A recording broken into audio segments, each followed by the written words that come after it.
It begins. Last, we left off with these characters before. Actually, this would have been right after you delivered Peru to the medical bay in the palace and had the discussion along the way there.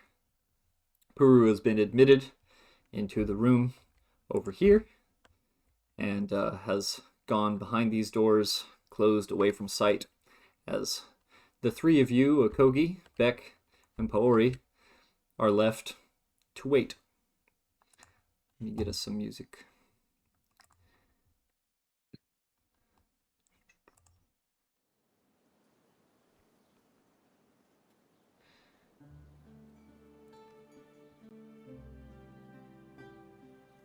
All right.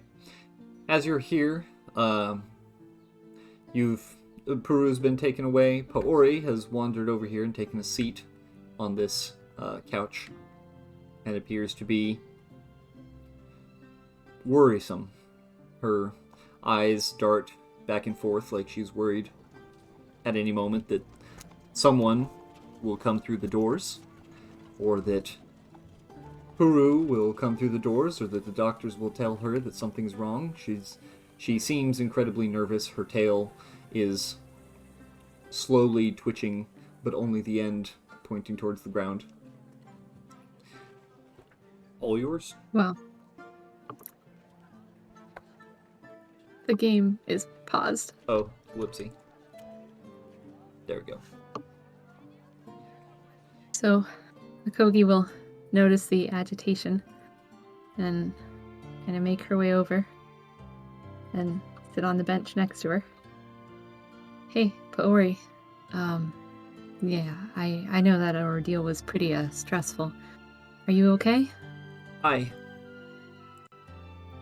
No. I'm really not. All right. Would you like me to work with you on some relaxation techniques? Anything I can do to help? I've tried all the ones I know. I don't think anything will help with this. This wasn't the plan, Akogi. No, really. This was the worst possible outcome that we could think of. It really has unbalanced things.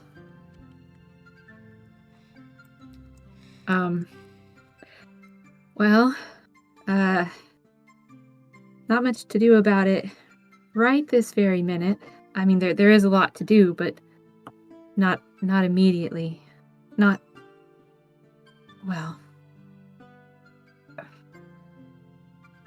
Can you still feel your kits? Stress isn't good for a pregnancy. Oh, yes. No, they seem healthy. Would you You're handling it? Would you like to? Oh, well, only if you're okay with it. Do you want me to speak to them? If you'd like. I think they're stressed too, and I'm too stressed to do anything calming. Sure, I can try. Wanna hold my hand? Sure. She'll Okay. reach out. Kogi will take Paori's hand and try to talk to the little kits and give, since it's not really like speech, soothing, calming sort of visions and noises like purring and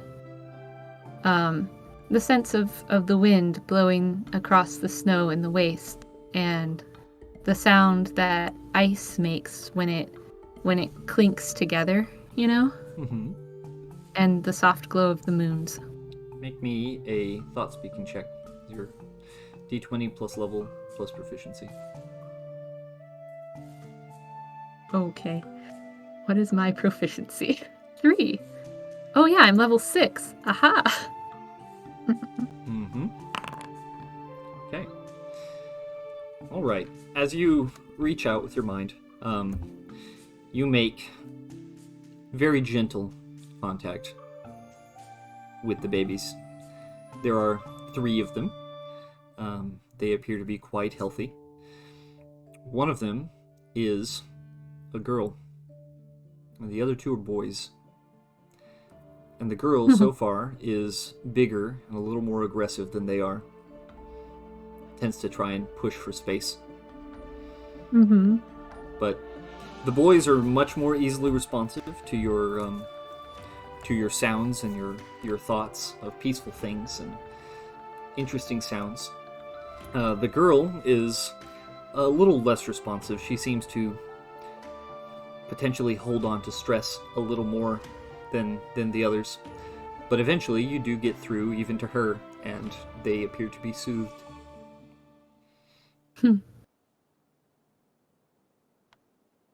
She'll kind of step back. Aw, they're really cute. Aren't they? Mm-hmm. I think Thanks for sharing that with me. I think it worked. the girl is... I have this silly feeling that she's going to look just like her dad. Mm-hmm. I can see why you think that. Yeah. Well, Thank you. That probably helps. At least a little. It does. I appreciate you. sure. You're welcome. I really do have a lot to go take care of. But well, at least we know Puru is being taken care of, and these doctors are really good. They took good care of me. I'm sure they'll do just fine with Puru.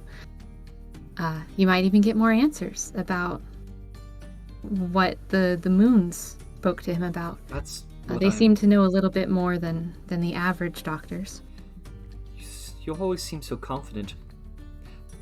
I'm actually worried that there will be more answers. That more answers means Puru will find new things to get distracted about instead of just doing what needs to be done. Well, there is always that possibility. He'd just have to keep himself balanced. More answers can also just bring clarification and shine a better light on the path that he's supposed to walk, so that you're not stumbling around through the shadows as much. She will look thoughtful.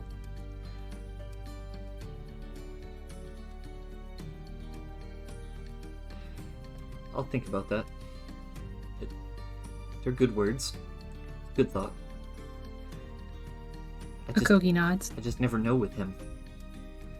One minute it seems like he has everything figured out. It's in his hand, right? It's ready. And then, all of a sudden, something else comes out of the woodwork. It's always something new. Something that's been hiding. Mm-hmm. Sorry, I don't mean to make this your problem. I wouldn't worry. I'm a moon priestess. It's what I do. Everyone's problems are my problems. Especially those that are close to me. We're on the same team, Paori. I know. Thank you. I just worry a lot. I love understand. him. I love him a lot. And I want to see him do great things. And maybe this is the path that the moons have set for him. Maybe winding up here, getting involved with Rubrandi and its king and all of that entails. Maybe that's the path, but I suppose we don't know until we get down the hill. Maybe. Maybe it's to show you that this path is not the right one and that there's another path you should take, and maybe this is a way of blocking it off. Blocking it off? It feels like he's being forced into it. It feels like there aren't choices. Like he's here now, so there. Yeah. I really hope it's not. I hope so too.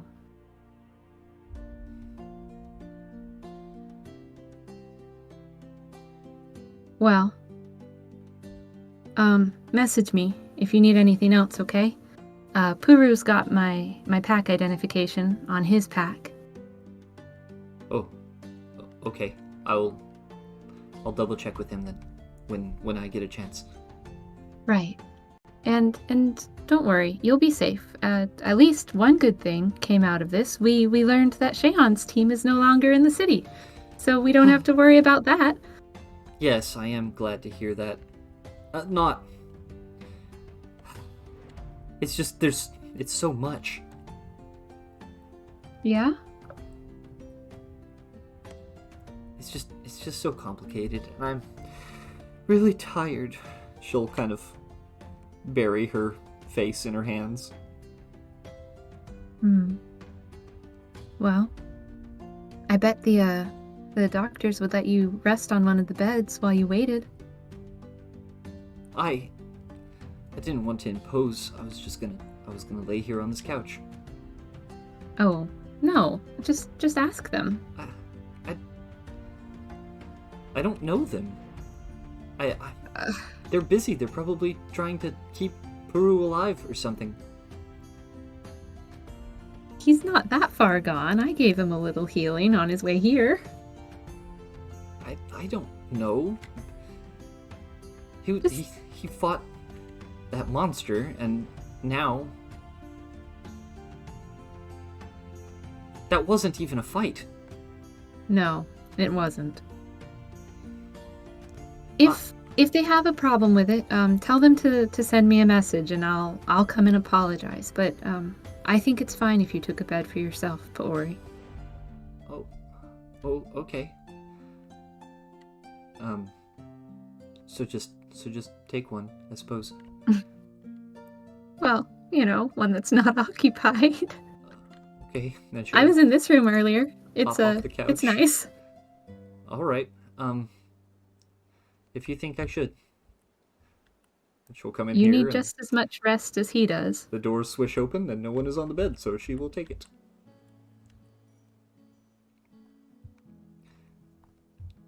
I guess I'll see you later. Yeah. Yep. We'll see you later. Okay. Okay. And Akogi kind of backs up awkwardly and goes over to Beck. No, is anyone moving? Because no one's moving on my screen. Should I refresh? You might refresh. Yeah, because they've been moving all over the place. Oh, I haven't seen anyone going anywhere. You guys are both sitting on the bench. Oh, they were mostly sitting on the bench. Now Poori has moved to a hospital bed, and Akogi is now sitting next to you on the couch. Oh, dear. He's just kind of looking off. Not really focused on anything. Arms crossed, leg crossed over another one, just kind of like his foot's bouncing a little bit. Like he's in a rush. Akogi will take in all of this body language. So, what are we going to rush off to do?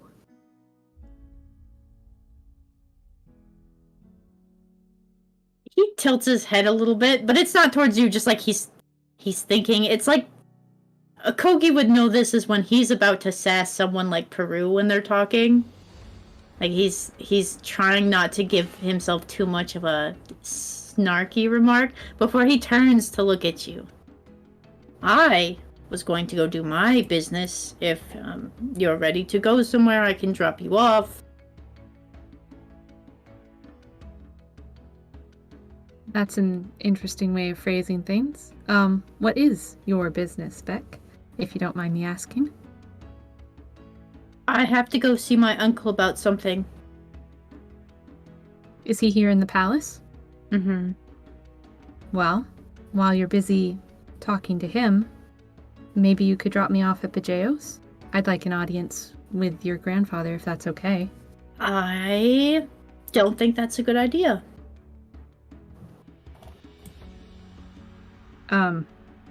Because of the time of day?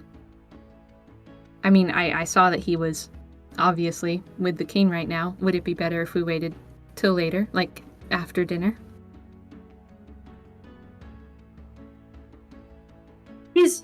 He's gonna take off his helmet and actually just kind of look at it. No, Akogi, I don't think you should talk to my grandpa at all. Why not?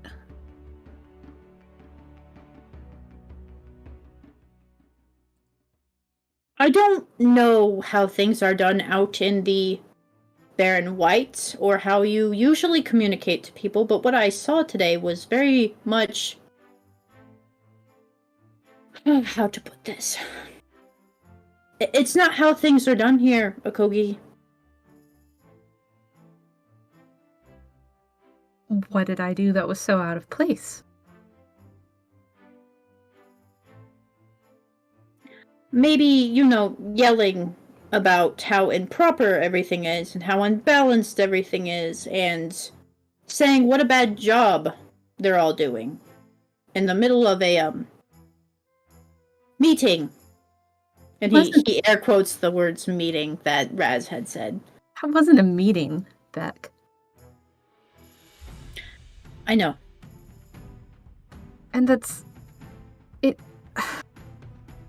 If you see something wrong, you speak up about it. You don't just sit there and let it happen.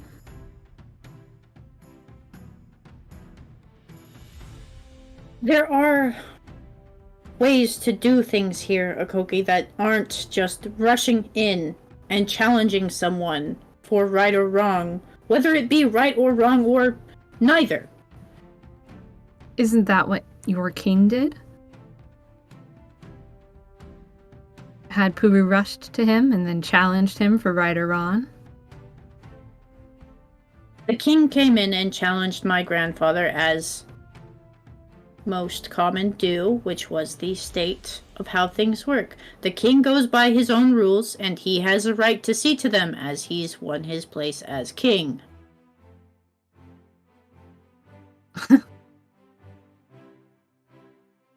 And, well, I already know the answer to that one. I've seen that he doesn't allow his people to challenge him.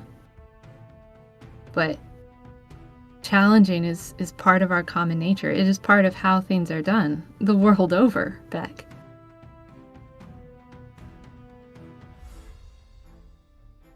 Challenging only brings more problems, Akoki. It depends on how it's done. Yes, if it's challenged with violence, usually, but if you challenge through negotiation, if you challenge with words, then no. You have an opportunity for diplomacy to work things out. Was that diplomacy you were doing? I never once raised a weapon. I didn't use my thought speaking to harm or influence anyone's decisions. Yes. Or so mean your words, Akogi. Is that your sense of diplomacy here?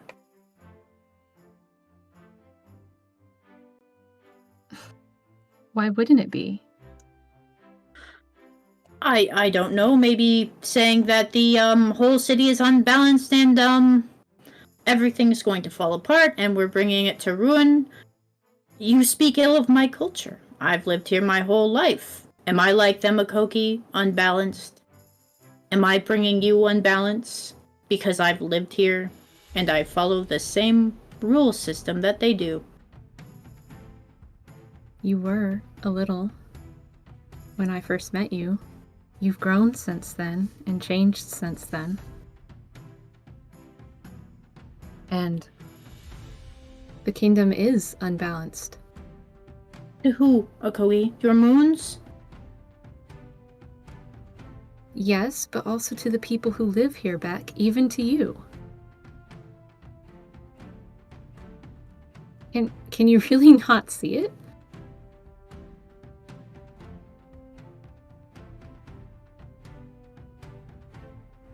He looks down. His eyes kind of squinted in a form of confusion before he looks back to Akogi, like he doesn't know what you're talking about.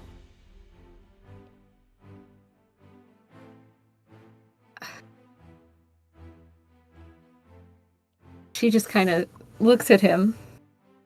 Like she's not sure why exactly he can't see the problem. So she'll try a different tact. Okay.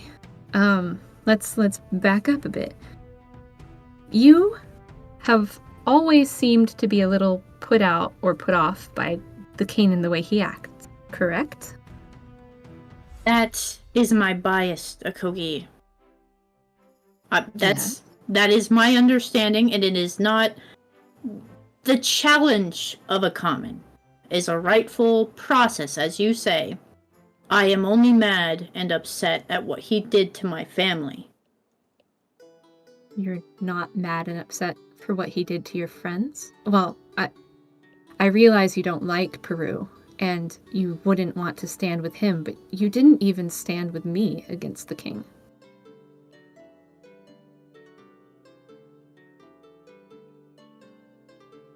I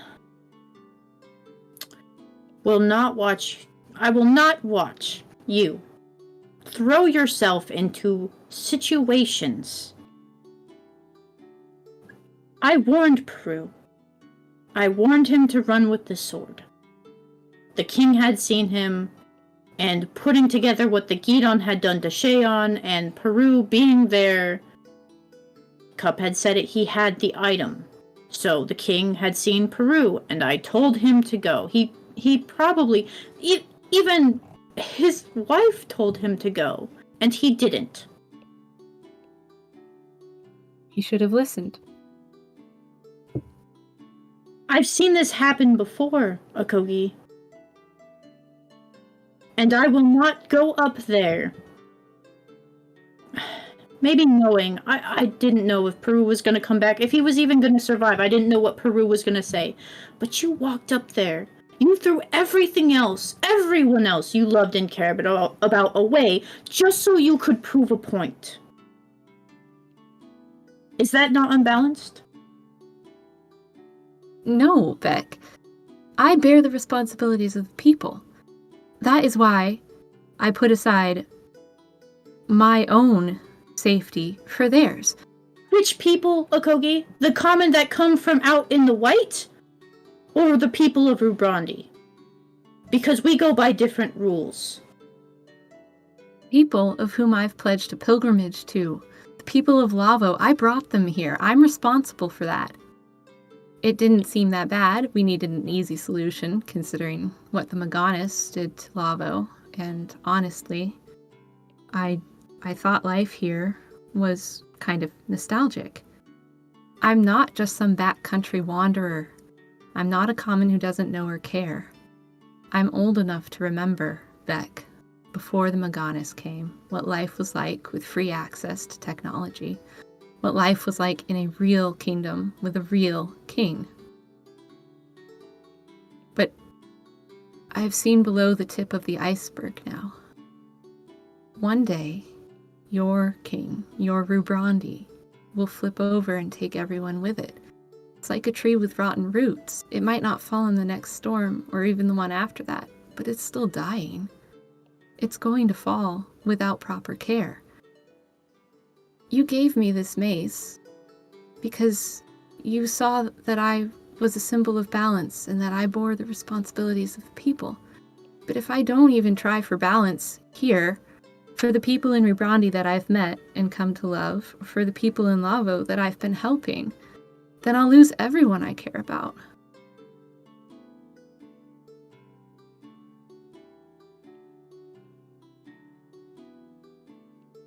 He seems to sit back and take in what you've said slowly, as if kind of chewing on it, mulling it over. He tilts his head one way and then tilts his head the other before shaking his head no. No, I can't. There's no evidence that you have. Your moons did nothing when the Meganis attacked us. At least Raz, as stubborn as he is, as tantrum-filled as he is, like a child, is keeping the people safe. And with time comes the learnings of how to be an actual king, which is why Bajeo is there. He's keeping the people fearful, Beck. And Bajeo isn't doing anything to stand up against him. Bajeo isn't doing anything to teach him. When you see him parading around the Kogi, is anyone else terrified of him? Yes. I think all of the generals are. That's why they don't stand up against him. You are. You yourself didn't want to stand up, even though you said just last night that you would be my shield. You didn't stand by my side. Ooh. Because you choose points of... There's different ways to go and do things, Akoki. We could have resolved this a different way, had you just let it played out. Instead, you had to go up in front of the entire council and demand that they see things your way, and that your way is the best way with no evidence of it.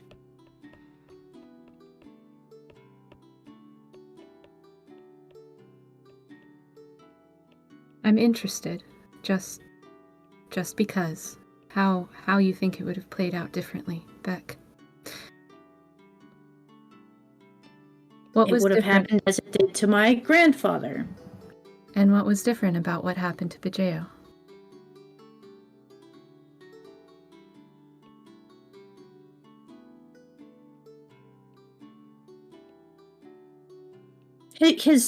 He seems to give a big sigh.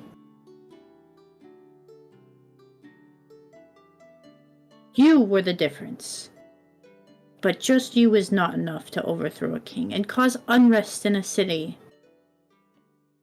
There's already unrest in your city, Beck.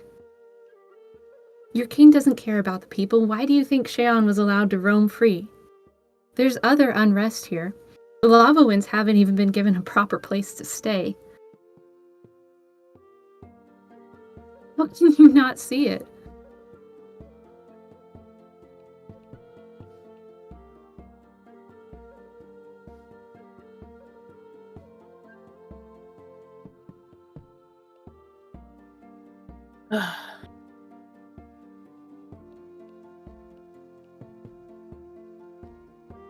I'm not as used to seeing the city outside of my home. There's a reason for that. But I will admit, I might have been in my books more than I should have been.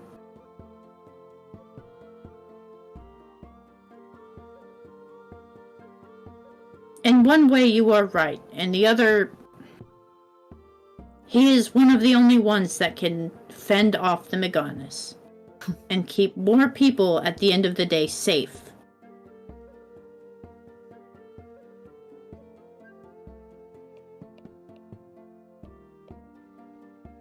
If the Meganis aren't really even the problem, if he wastes the lives of his subjects fighting a war that there could potentially never be an end to, and even if he does find the end, why would he give up the power that he now has over the people? It doesn't matter, Kogi. At the end of the day, most of the common in this city regard him as a hero, as you heard him, a king, among others. You can't change people.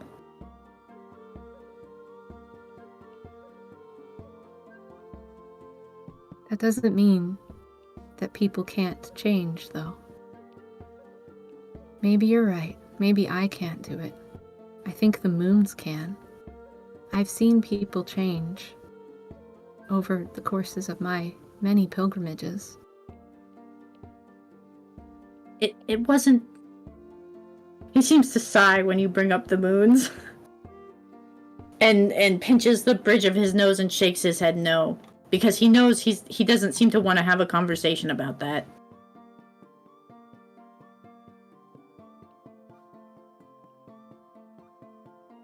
Go ahead, go. Keep on believing that the moons will bring about change. That's... Yeah. All right, I will. So, you're not going to introduce me to have an audience with Bajeo then? Why do you even want to talk to my grandfather? I wanted to get to know him more. I wanted his opinion on the state of the kingdom. I wanted to see why he felt what he was doing was right, in case there was a chance that I was a snow-blinded idiot and missed it. I also wanted to give him advice if he was willing to listen to it.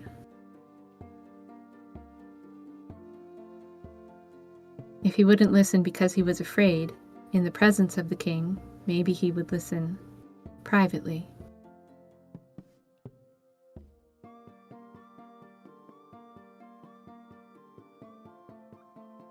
And I trust you won't outright attack him if he decides to not agree with your side? Why would I outright attack him, Beck?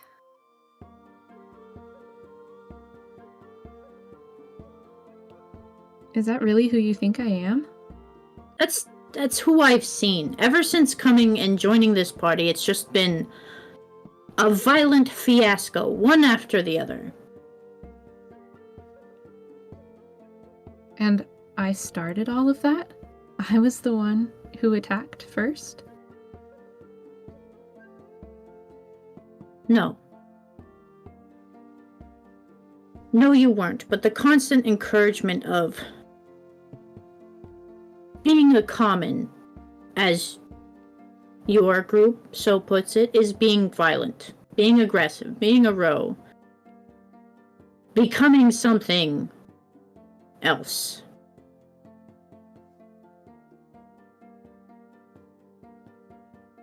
He kind of side-eyes you for a moment, almost looking you up and down. I'll let you talk to my grandfather, but I will like to be there, if you would allow me that.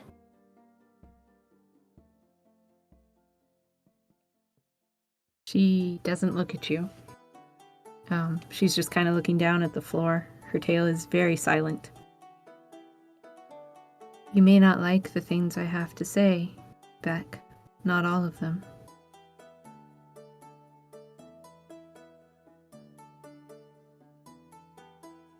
If you feel it is important to tell my grandfather that if he is missing something, then I should listen as well and make sure I am not missing something too. If it is that important to you and you are willing to hear my grandfather out, and if he is not willing to hear you out, I at least must try. Even if I don't like it.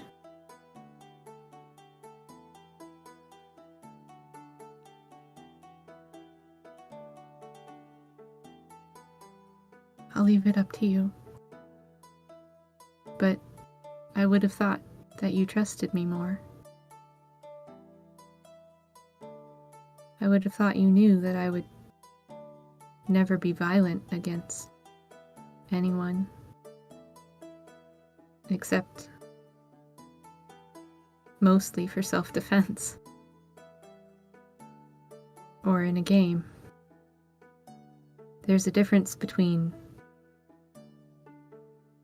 being violent in nature and using that nature in a conductive sort of way, using it through your words.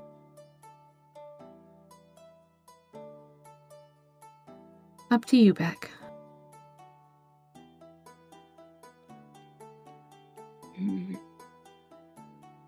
He's gonna stand up.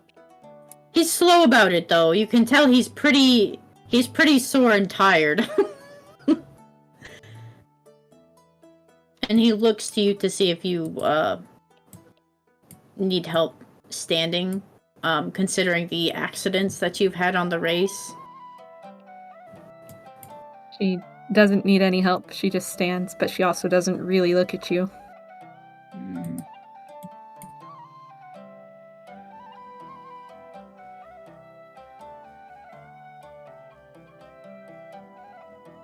He waits there, and it's a long pause of silence between the two. He's just standing there looking at you, as if he's trying to think of something, before he puts the helmet back on and nods and starts making his way out the door.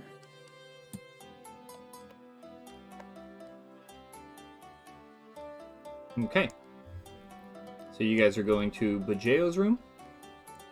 Yeah, he's gonna stop by a guard and ask if Bajeo is currently available to see anyone. Okay. He will tell you that, yes, Bajeo just came out of court. He would be in his quarters. Okay. Would you like he an is... escort? Or do you know the way? I know the way. Good. Very well. Beck will take a Kogi there. Alright. Let me put some people in places.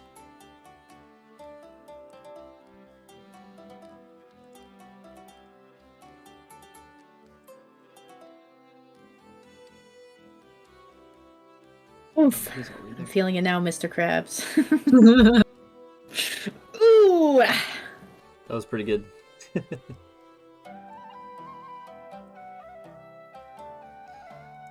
It's really good.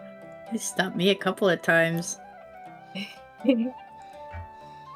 Eventually, you come to the door that you know leads to Bajeo's quarters. Before Beck knocks on the door, Akogi will put her hand very gently on his arm. Thank you for bringing me here, Beck. You see his posture kind of soften as he turns to look at you, and he nods before knocking on the door to announce that they are coming into Bajeo.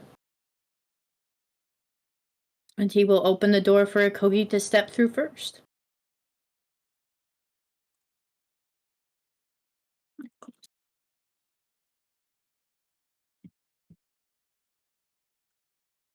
Sorry, my music is not wanting to start for some reason.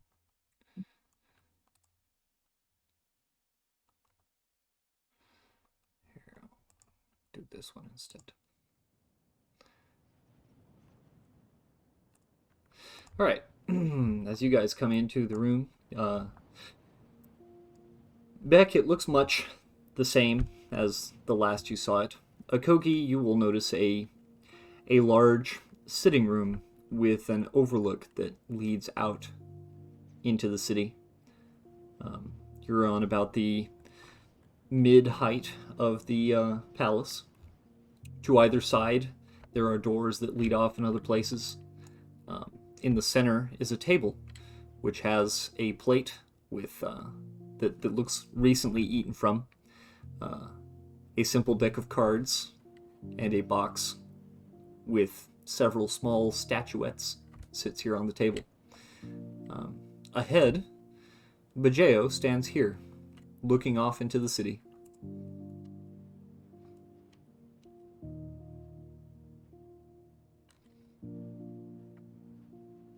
Akogi waits for Beck to make the first move. Beck looks to Kogi because he thought she would want to walk first before he makes his way down the steps and to the table first. So he'll move slowly here.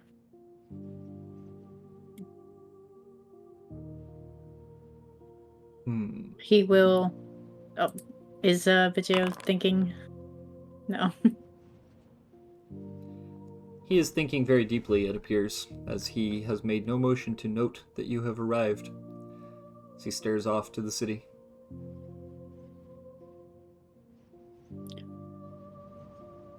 Akogi looks up at Beck and kind of gives a shrug. Beck loudly... Grandfather. Beck? I don't wish to bother you this night, but I wondered if you had time to chat. He will sigh, and then turn around and make me an insight check, as he does. Ooh. Just Beck or both of us? No, both of you, yeah. No.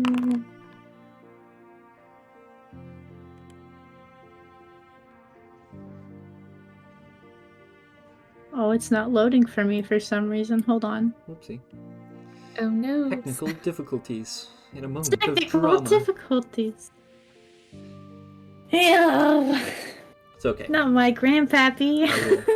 I will roll for you this time so that we can Thank you. move along. Let's see here. Insight, there it is. Alright. With a 13 and a 14, his eye widens a little, surprised to see a Kogi there with you. And he will slowly, walking with his cane, approach. How can I help you? I wanted to talk after what had happened today. And yesterday, I suppose, and recently. Bajeo will frown. Yes, you caused quite a stir, or rather, attempted to. That was not Yes. the time for that, young lady. Not the time at all. When would have been the proper time, General?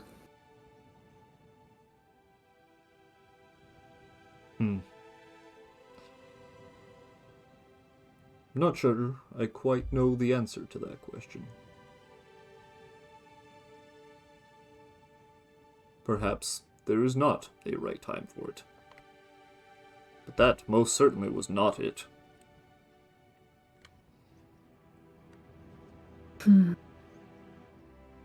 This is why I wanted to talk to you. Could we talk of lighter things first, so that I get a better chance to get to know you before we talk of the heavier matters? If you would like, he will pull out a seat for you. Thank you. And he will come over here and sit in this seat, glancing at Beck. Beck seems to just stand there with his arms crossed. When he notices that they are going to have a conversation, he turns to make his way just over here. He seems to not really want to take part, but he will be paying attention. So, Akogi Aishohi? Yes. Shohi, yes. Shall we speak of the weather, then? Well, actually, I thought it would be more important to talk of Beck's family. As you might have pieced together, I admire Beck very greatly. And, we've recently been talking amongst ourselves about, the potential of pursuing each other in courtship. And as such, I figured you should get to know me as much as I get to know you, getting to know the family and all. I'd like to start there, if that's all right. I suppose. Not very traditional, I suppose. I have been told that I am not very traditional recently. He will rub his chin and kind of rest his hand on the ball of his chin. You are aware my grandson is of age and capable of making his own decisions, yes? Yes. Good. If it... Just checking. Yes. I do have a purpose to my question, sir. It will all lead into a final point eventually. If you'll just humor me. I Would am the picture of patience, and if you knew Beck's grandmother, then you would understand better. Please, proceed. Well, I'm actually interested about his parents. Who were they? What were they like? Ah. And I suppose his grandmother as well, now that you've brought her up.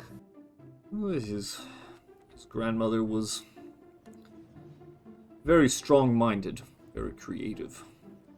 Completely different from myself, of course, the better half. She was one of 5 different mothers he could have wound up having, but she makes the most sense, I suppose, as to how he is the way he is. As for his parents, well,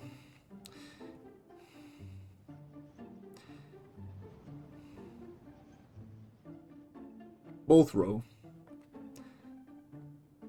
His mother more so, very full-blooded. She, of course, did the traditional thing that Roe do when they feel that they've been cooped up or saddled with a little too much responsibility, a little too much stress, and left. Normal, of course, for most. Kogi nods. Mm-hmm. His father, eventually, after some time, though he was more resistant to the tendencies, found the need to go as well. He at least waited until Beck was old enough to somewhat take care of himself.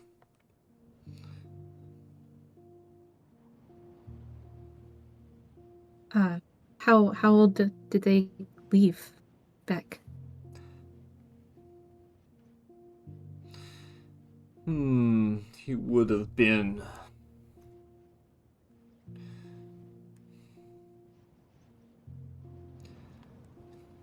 probably... I want to say 10? 12? Oh, that old. Well, his father, probably around 12. I was not terribly involved, you see. I was busy running a kingdom.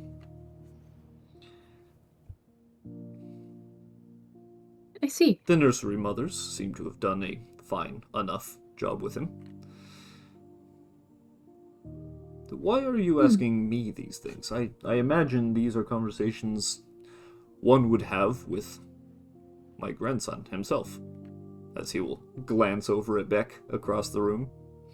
Well, yes, but I wanted to ask you because I wanted your opinion. And she'll give a kind of smile, and then she'll lean forward just a little. This is where it gets harder. Back to the meat of the matter, sir. I wondered what you thought of your kingdom back then, and what you think of the kingdom now, and your culture. Is it something you would be proud to raise a child in now, compared to what it was when you were king?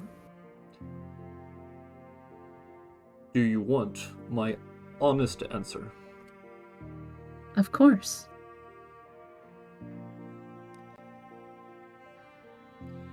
What if you dislike it? Are you going to preach at me as you attempted to do to our generals in that room? Perhaps. But I would also listen if you wanted to give me wisdom back, sir.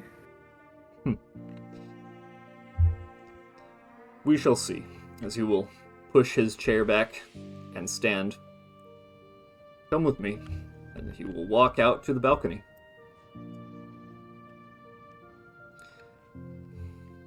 Standing here, he will put a hand on this table, which has a few simple berry-bearing plants that have been, the traps and barbs on them have been trimmed away. The pastime of an old man. He stares out to the city below. You can see the twinkling lights all the way down the walls as all the platforms are there. When you look at this city, what do you see?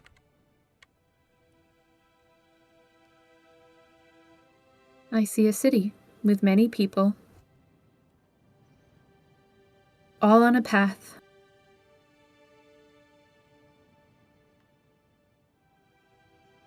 I might see more than that, but I might not. You, sir?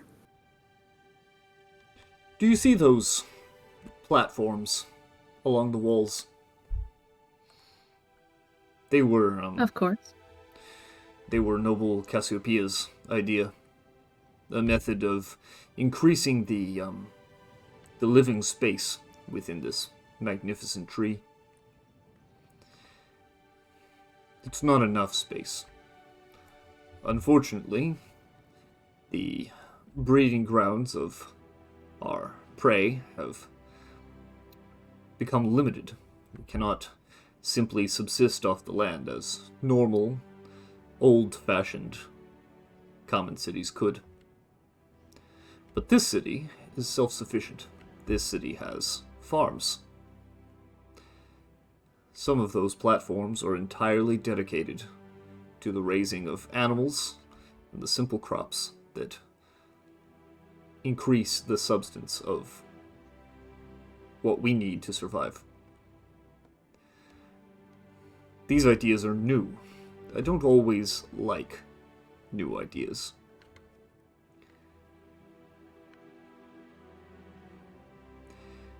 But sometimes, something new is what one needs to enhance their self and improve what was once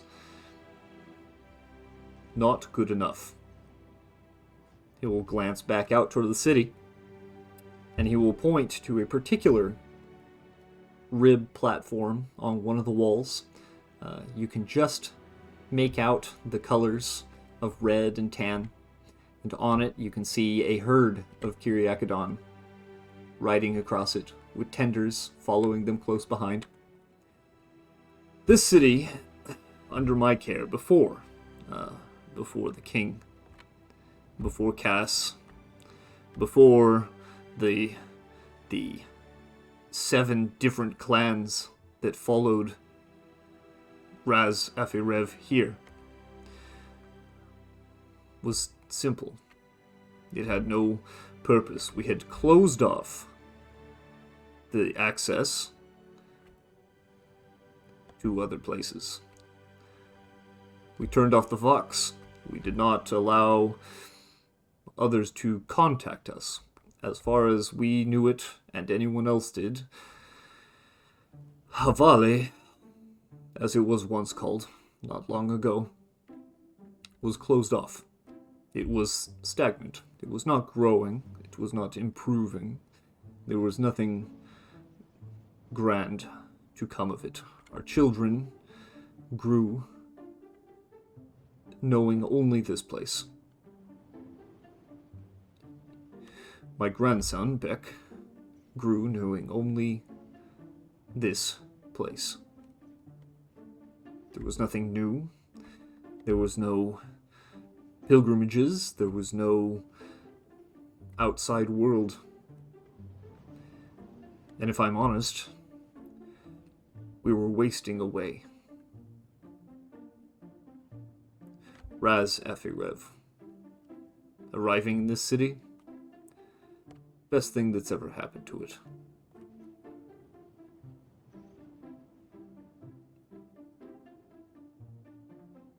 That's what I think.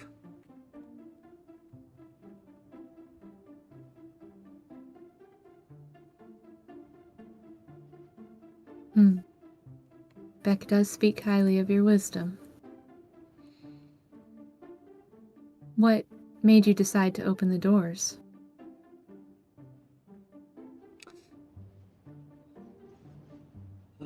I can understand why you closed them. I'm presuming it had to do with the Maganis. I remember suddenly having doors shut in my face around that time as well.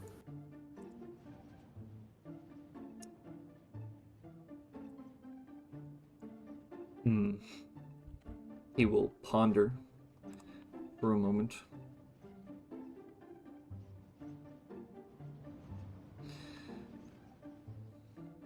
Suppose the most honest answer.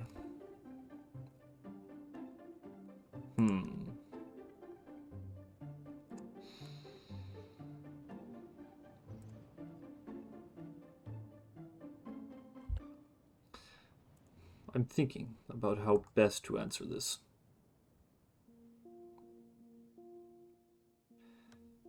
Because you seem to be the kind of person who would want to know for sure exactly what I thought. Yeah, knowing for sure is helpful.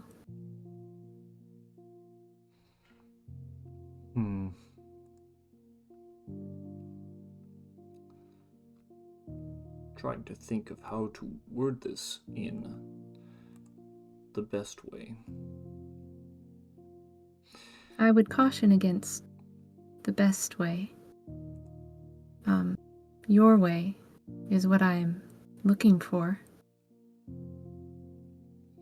Best way implies that you might leave something out. Say it your way, and then say it again if you think it needs done.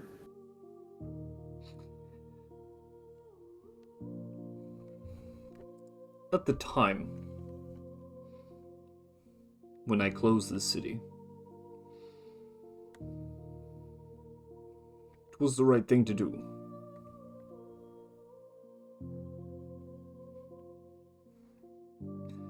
I was not strong enough to stop the tide that was coming. And so I made a decision to hide, to close the doors, to close off communications.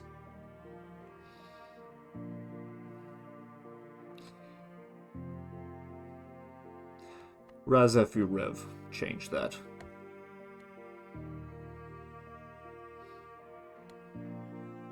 That man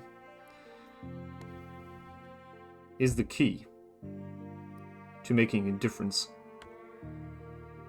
He is the reason that I opened the city again, that I put out a signal to tell of our location.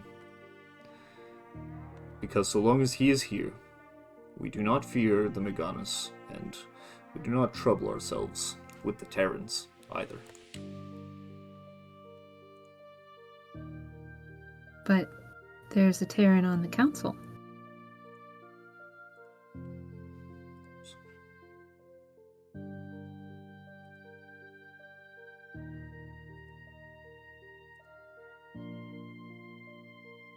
What is your point?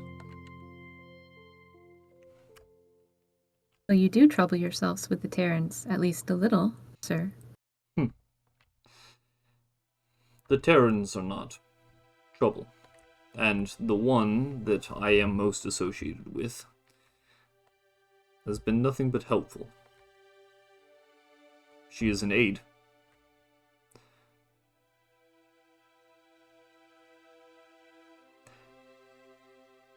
You, didn't really answer the question, though.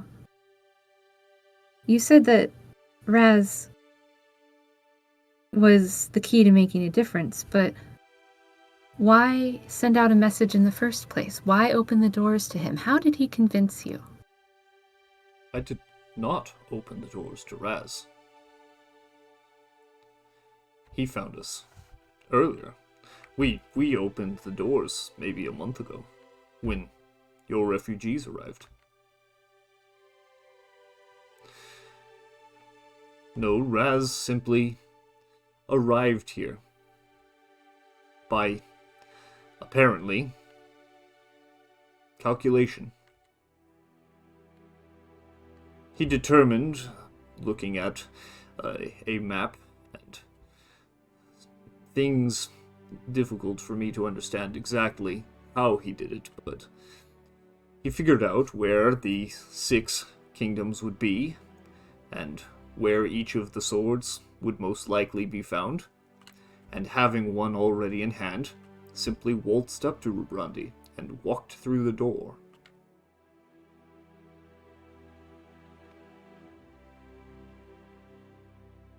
And you didn't find that worrisome? Oh, of course I did. But what was I going to do? I stood my ground. I fought. I dueled him for Kyorls, and I lost. Would...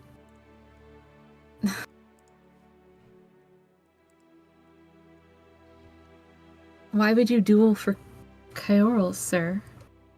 Was what he demanded.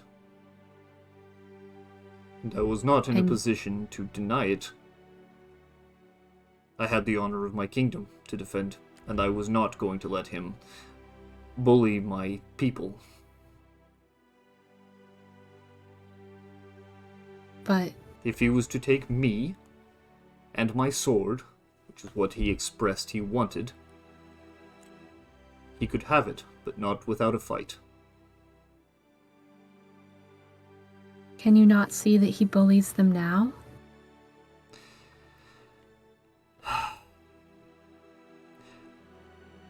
He protects them. He does not. No, it is not my place to say it. But I assume that you have gathered this on your own. My lord Raz does not wish to be a king. Rather, that much is obvious. He wishes to be a king. He does not wish to deal with the responsibilities of such, though he does, in his own way, and sometimes with much prompting.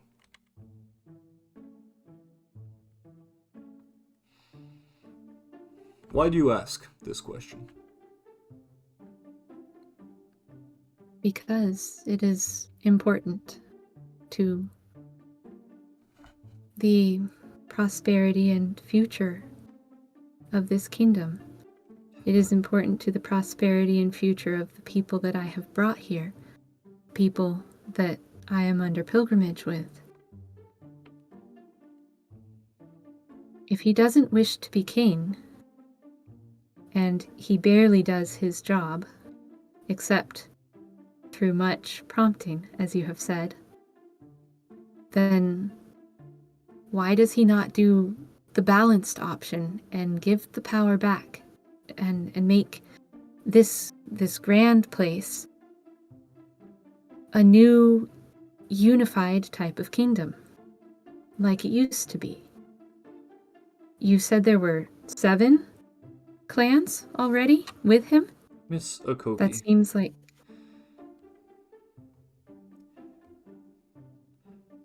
Are you experienced in the leadership of clans and kingdoms?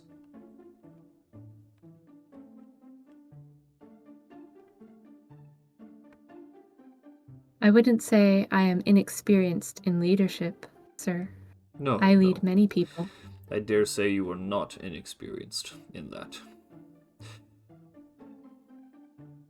In clans and kingdoms, not so much, but in leadership of individuals, in leadership of a group of people as a whole, yes, and I suppose that counts. But most likely in different areas, different aspects. Rubrandi is different now.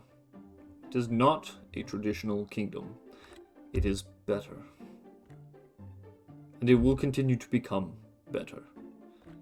What we have here and now is the beginning of something new, and it is coming. And young priestesses should be patient and wait on the moons, as they say.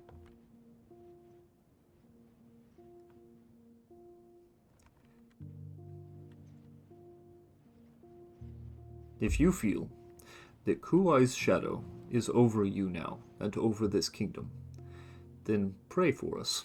Pray that it will pass us quickly. But do not presume to know all of the discussions and plans and strategies and tactics that I have discussed with our king and his advisors and the people themselves of this city.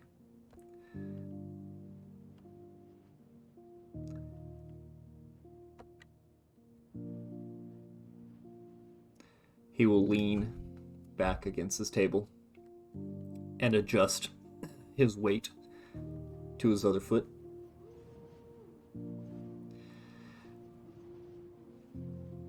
Akogi, you seem to care a great deal, not only for the people that you lead, those from Lavo, but also Robrandians, people from this city that you are new to. And that is commendable. I appreciate the effort that you are putting in to ensure that they are well taken care of. I am doing such a thing.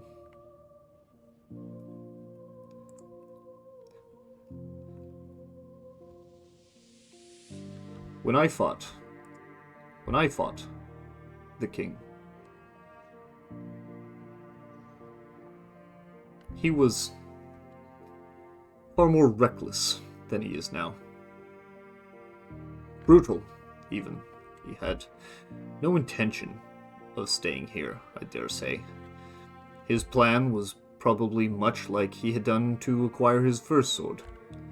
To murder the man who held it, take it, plunder, and leave, with any who would follow him. I wanted more for my fair city.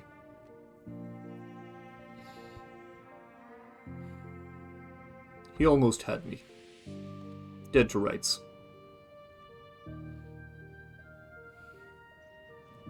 I made eye contact with my grandson, who had just begun to come of age and begin to become interesting.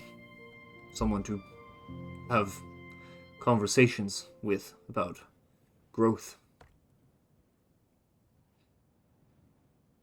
I made eye contact with him as I kneeled on the ground, ready for death. The king had already taken my sword, but I wasn't done. I looked up into his pitiless eyes, with the one eye that remained me.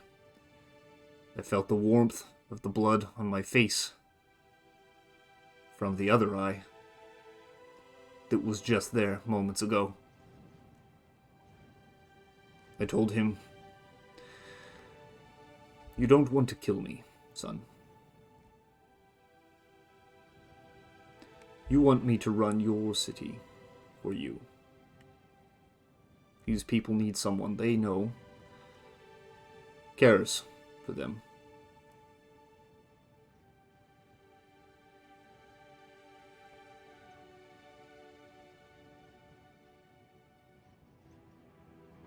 It must have resonated, because the finishing blow never came.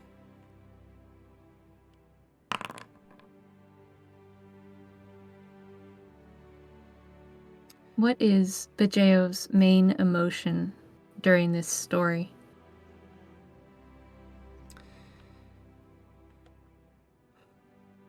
He has... You can sense from him... Actually... No, you can't. Because he's right there, and your thought speaking that normally would give you some extra insight does not. Ah, should I have rolled medicine then? I wasn't trying to do mental. You can still get an impression of him as he speaks, simply from his body language. He tenses for part of the story, especially the parts where he talks about how much he loves his city and his people and his grandson. He seems almost frustrated that he wasn't strong enough. And then as he tells you about what he said to the king at the end, you get a sense that he was proud of himself for standing to the end, for trying everything he could, and for putting himself as a bastion before his people. The man who stands before you is deeply proud of this city and the people in it.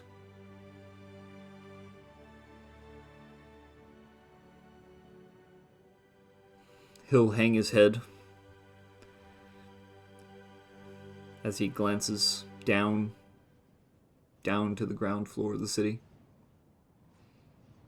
See his eye kind of scan the area.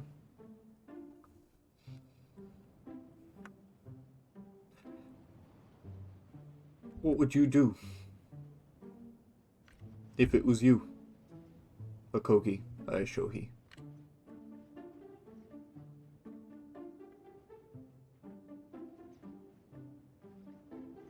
If it was me now, or if it was me then? Which do you think would be the better? Whoops. Jumps off the cliff. No.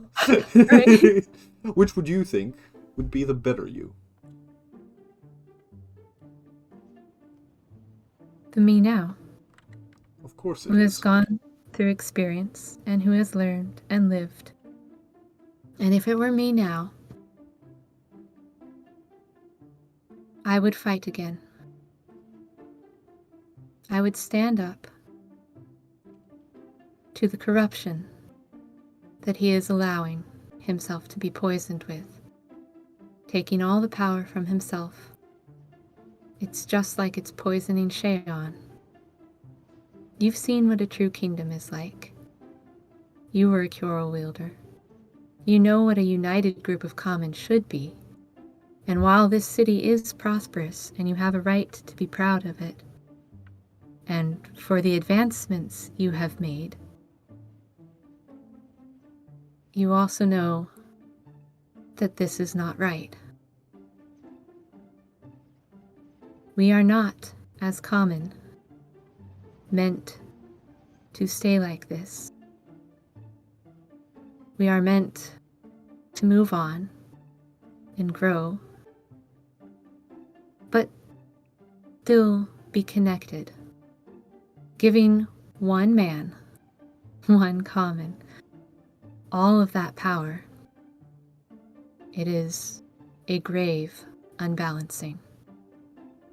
I would caution you that the way he disrespects his advisors shows a disrespect to the people of the city and his lack of personal care.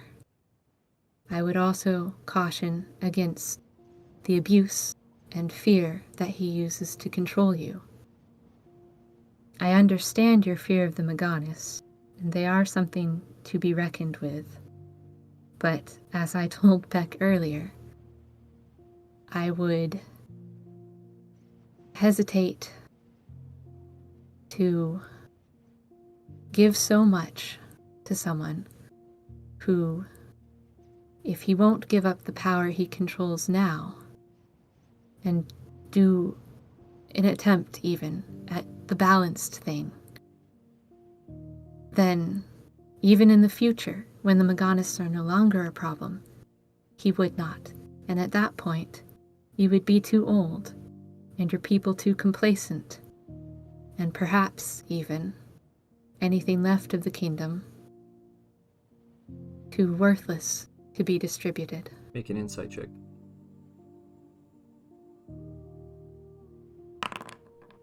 Okay. And then make me a persuasion check as well. I wasn't done with what I was saying. So far. Okay. You'll notice, as you're speaking, that Bajeo's eye will drift across the room to Beck, but only for a moment, before glancing back to you to pay attention. Go ahead. Oh, I'm writing down note. Hold on.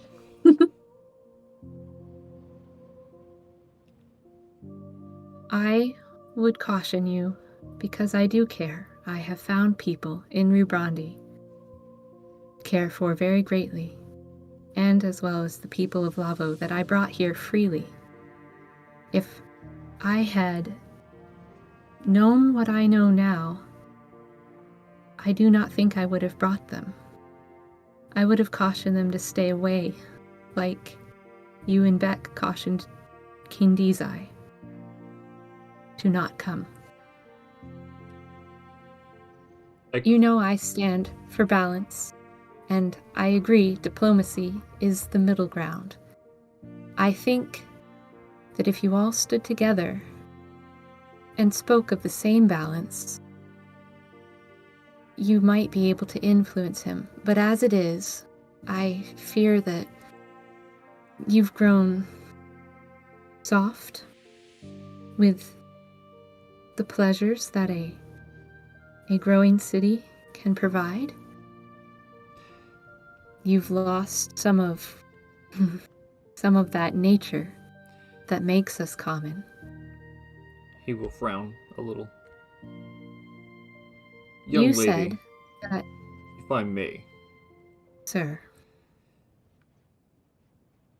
I believe Beck and I cautioned Dizai from coming here for different reasons. Perhaps Beck thought that this would be the wrong place for her. I agree. But it is because my friend is a relic of the past. This city would not suit her in the direction that it is going. Perhaps it has made us softer. Perhaps life is easier. Perhaps that is better. The goal is to give this to all common. We don't need to live as nomads, traveling from tree to tree. We should be able to establish cities, flourish technology again. The plan is to remove the Meganis as a threat, and then, finally, our people, after 15 years, can resume creativity, a thirst for knowledge, for trying new things, self-improvement.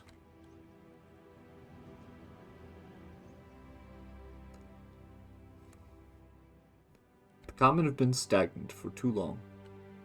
We need a leader who is capable of leading us beyond where we can achieve ourselves.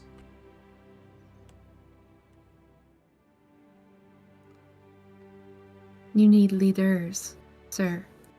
Even Kuai does not rule the skies alone. He has Mozai in an equal balance of leadership.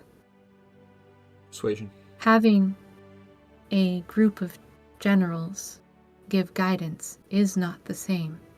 You need multiple kings, as there once were.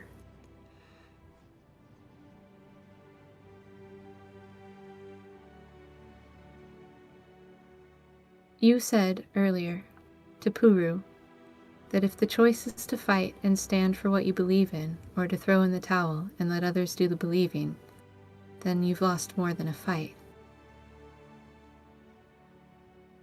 I believe this kingdom is unbalanced, from what I have seen and what I have heard. I fear very greatly for you. I hope you do not mind if I fight to do what I think is right, to help bring balance to this kingdom and your people. Give me that persuasion check.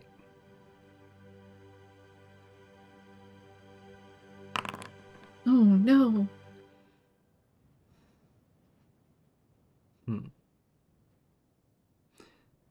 Any meta rolls?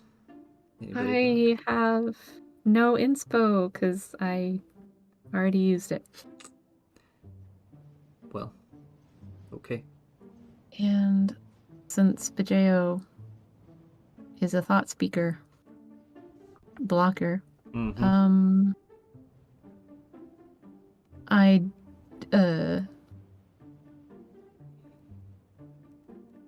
don't think I have anything. Okay. He will seem to clam up, then straighten his back, put his weight back on his cane. Miss Okogi,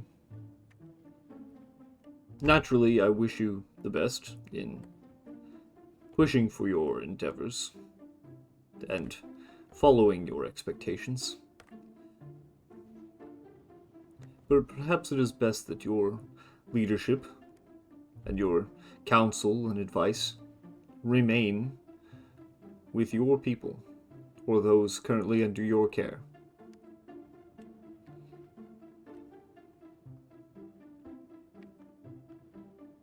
And he will stare off to the city.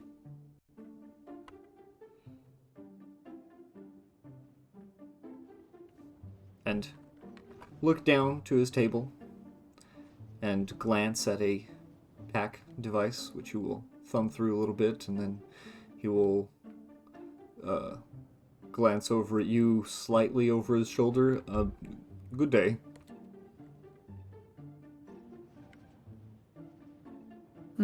Good day. Thank you for hearing me out. I will pray that you will not need to see your kingdom fall a second time, and that time will not pass. You will see him grip the device slightly as you turn to move away.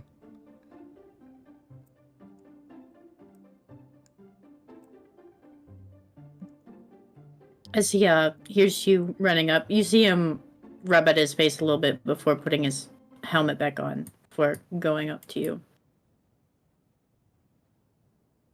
Are you ready then? Unless you have something else you wish to stay and discuss with your grandfather. You can if you have something you want to say to him. I think I need to go pray.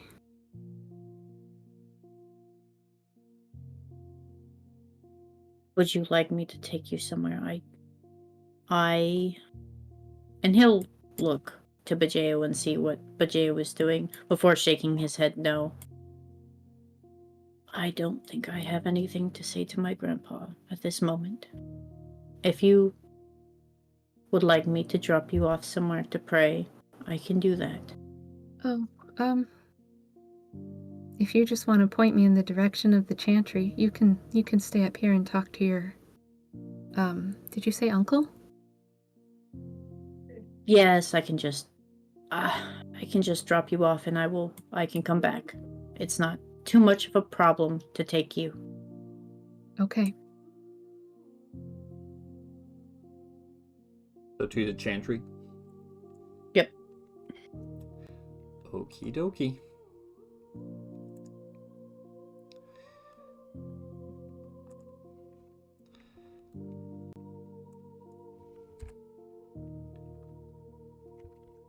Ouchie. The feels. Oh. Alright. Beck, as you fly a Kogi cross down the city and towards the Tezrim Wall, you will eventually find a relatively large building with various green and red decorated tapestries hanging from it. As you approach the Moon Chantry, your glider comes in close to the ground before its wings dissipate and it slows to a low hover as you and Akogi sit near the doors. He would hop off first and then offer his hand to help Akogi down. She'll take it. He'll make sure she's on her feet.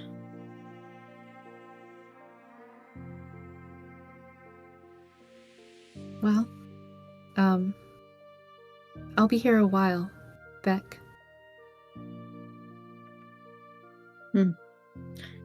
If you finish before I make it home, I will have Shrimp let you in, of course. Thank you. I'll let you know if I'm coming by, okay? He'll give you a nod and move to get back on the glider.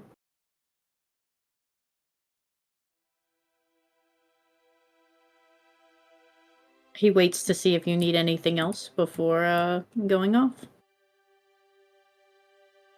Akogi barely gives the faintest smile. It's like there and gone again in just a split second, and she waves. As he goes, he will give her a nod and head out back to the palace. Okay. If Crow wants a moment to have center stage spotlight. Yeah. No, you're good. No, you go ahead. I'm enjoying this. But I've had so much time to myself. This has been pretty good. Let's give Essie a moment to reset. Oh yeah, okay. That's true. Like I could go get cocoa and pie and you could have center stage. Please let me get cocoa and pie. Oh, okay, go get cocoa and pie and I will go. Alright, let's see here. I'm gonna borrow a different map and we're gonna pretend that it is a different part of the labs. Yeah. Because I do not have a lab map still for some reason. Silly me. I'm so sorry. That's okay. That's on me. I didn't expect we'd be going to the labs this often. Apologies. All good. Let's see here. I need... Oh, man. Oh, the feels. Ouchie. Right. Let's see here. Yeah, there's a lot of feels going on in this session. Yeah, I was actually crying. What the heck, Oh, Waymaker? no. Why do you do this? Not the tears. That was sad. Not the tears. Alright. I don't know. Maybe it was seeing Baby Bojo, the comic Baby Bojo. Oh my goodness, got me this the today. Baby Bojo comic is so good. It's so cute. To anybody who's watching this, this particular campaign has a number of players that are artists, and every time we have a session, somebody or multiple somebodies draw something great, right? Whether it's a meme or it's each other's characters or different scenes, things that happened. It's neat. And one of the players, Phosphine, who's playing Bojo, recently started drawing a comic about his backstory, and it's so good. Anyway, we'll find a way to we'll find a way to show people that at some point. Oh yeah, I might need to put all the art together again and do a showcase. Do a showcase episode or something. Okay. Yes. All right. Well, as you dismiss yourself from Akogi, as tense as that situation was, you make your way back up to the palace and through one of the doors where you could find your uncle, Mateo, one of the lead scientists of Raz's court. Ooh. As you... Ooh, I always forget. Oh. When you come through the swishing doors, the amount of technology involved simply in walking into this place is more than you would find in most other places in this city, especially compared to other cities and other places that you've been. For example, the Oino tree, which was incredibly simple by comparison. Mm-hmm. But as you come in, you can almost smell the ozone of recently fried electrical circuits as much experimentation happens here. But as you come in, you will almost immediately see your uncle over here at a large work table, currently tinkering with something. Something that sizzles. Something that is, sparks. Yeah, like when he had me hold that sword that last time. Mateo. Oh, he has goggles on, but he will he'll turn around and you can see the scorch marks even around his eyes as he pulls the goggles off, and his face is blackened, all except for the area that his goggles would have covered. Oh, Beck, how can I help you? I don't mean to intrude. It seems you're busy. I was asking. I was actually going to see if you had a certain material on hand that I could trade or borrow for. Yes. Something. He'll wave off to the corner of the materials and scraps and implements. It's all very organized. He's got it all on shelves over here. Everything from scale to various types of metal to a few types of stone to various firestone in different containers that are designed to keep them from reacting to the humidity in the air until it is time to work them. So cool. Please feel free well- to browse and take whatever you need. It's more of a very specific material, actually, and it's not common to have on hand. Also, what's with the helmet? Please, I took my goggles off. The least we can do. He'll, he goes to remove it before realizing he's been crying, and he seems to, kind of be nervous about it. Oh, yeah.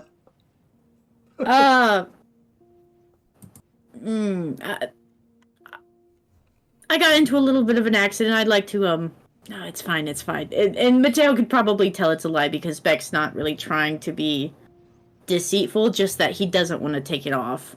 All right. Anyway, feel free. Is there something specific you're looking for? You say a strange material? I'm looking if you know anywhere I could get some moonstone from the moons themselves, actually. His jaw will slacken slightly. From the moons. Yes, material from the moons. The big, gigantic rocks up in space, in the sky. Yes.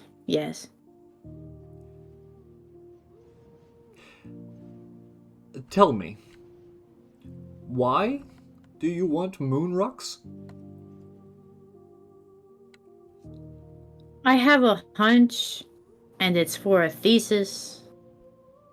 I mean, if you don't have them, that's fine. I can go elsewhere. It's just testing things out. Well, I must say, you're right. That is a strange material to ask about. And no, I, in fact, do not have something like that. I'm trying to think. I haven't been to a chantry in years. Do they have moon rocks at a chantry? I don't think so. Maybe they'd think that was heretical? I'm not sure. No, I assume they would. Unfortunately, I don't have any, and I don't know how to help you in this regard. Well, thank you. I appreciate you taking the time. Of course. Anytime. I keep seeing the things that you are making. I watched your race. That was very impressive. That flying machine of yours is fast.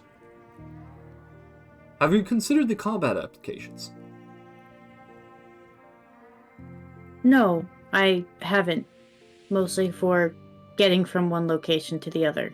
Well, I saw how you treated this Eds. He'll take his hands and have one going, pointing forward, and then he'll have another, and it'll smash into the front hand. I saw the applications there at the very beginning, at the start of the race, and it was impressive. You knocked them all aside and zoomed off into the distance, and well done.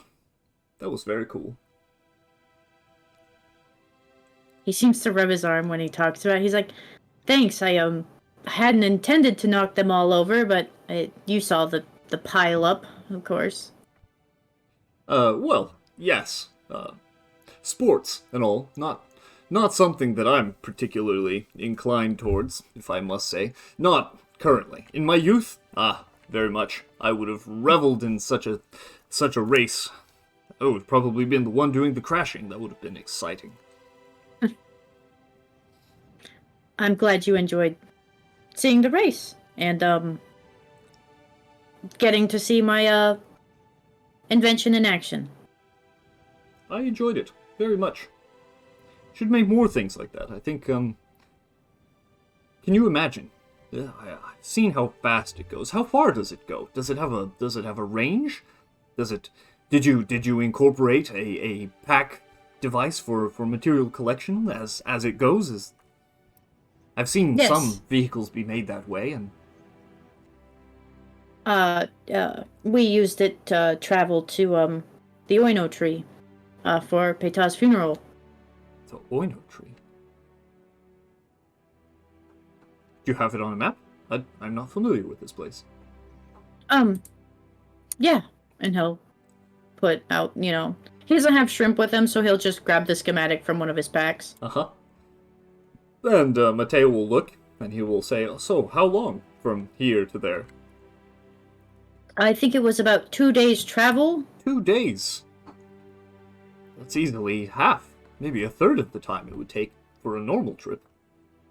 You could be revolutionizing transportation.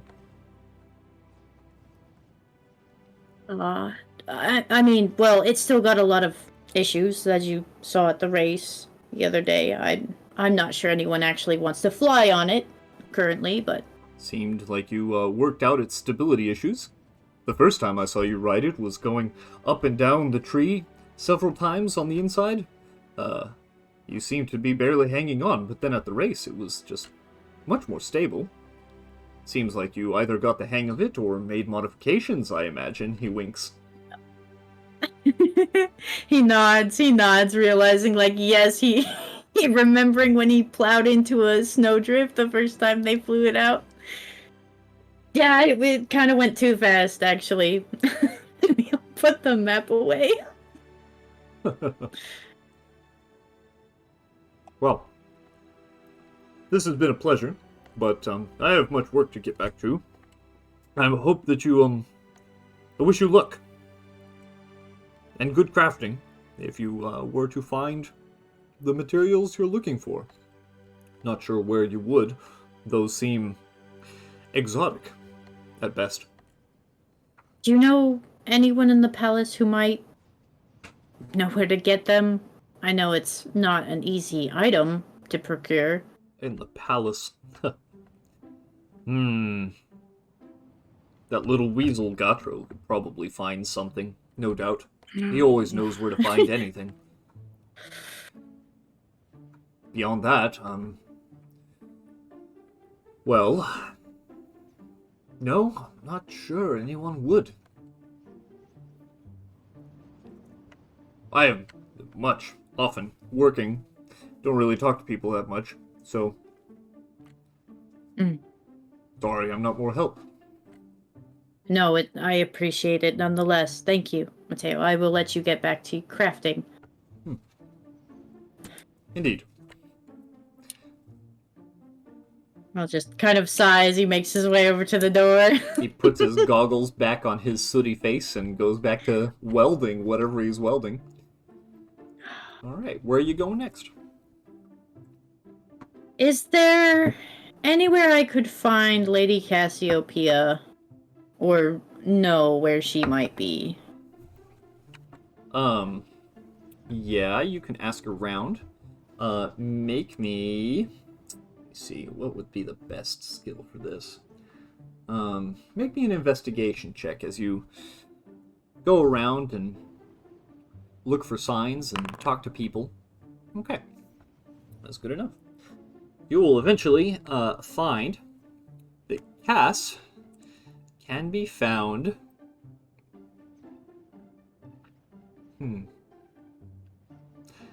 She's up in the medical ward right now.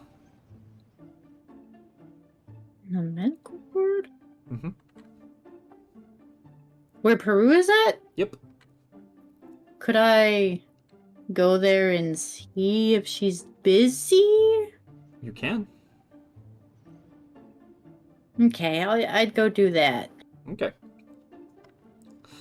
Let me prep a little bit. So sorry. Nope, you're good.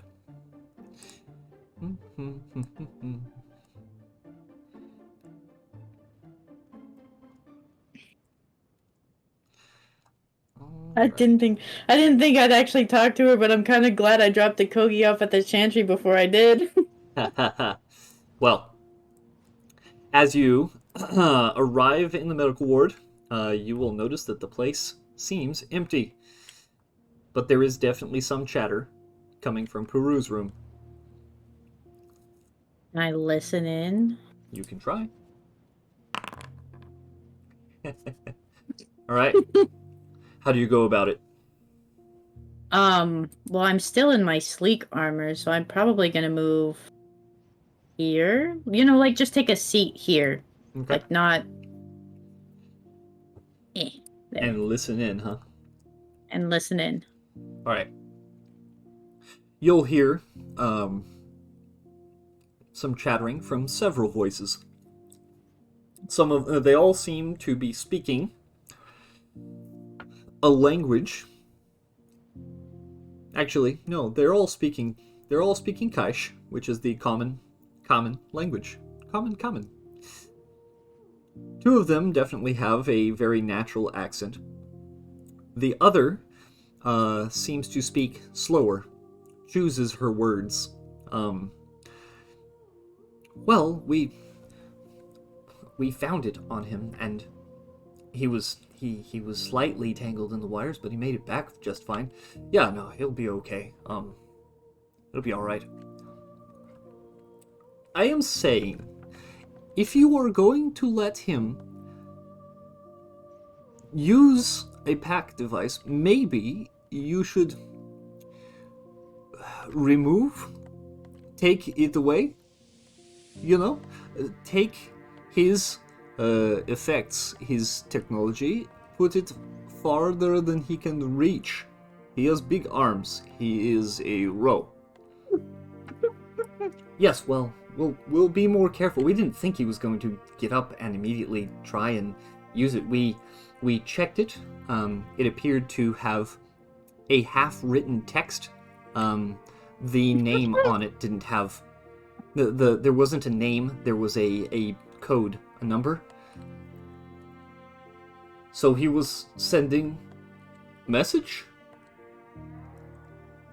We think so, but it doesn't look like he ever finished it.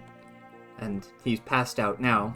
I think he might have pulled something, and either that or the strain of trying to get to it all the way over here, as they will clearly be motioning, but you can't really see where they're pointing. As he reached all the way over there, he must have caused a certain amount of strain and passed out halfway through. Well, that is good. Please do not let him cause trouble. Trouble? That is the right word. Yes, that is. Yes, noble Cassiopeia. Good. Keep him alive and no trouble. And then the doors will swish open as this woman will step out into the room. As you will recognize noble Cassiopeia, advisor to the king. As she will notice you all of a sudden and squint and stop. When she does, Beck stands up and gives her a bow and just says, "Noble Cassiopeia." You are the grandson, the small Bajeo. Yes. Yes. Denorme Puru. I've come to actually ask you a question, if you have time.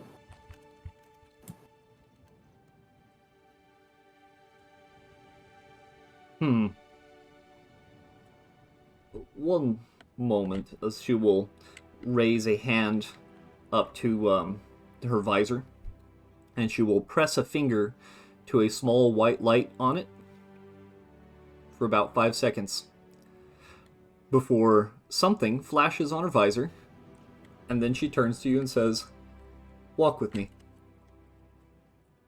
Okay. He actually said, he seems nervous. He's like, okay. He'll try to keep up. He's like got a slower, heavy pace, but when he sees her brisk walking, he like has to move to keep up.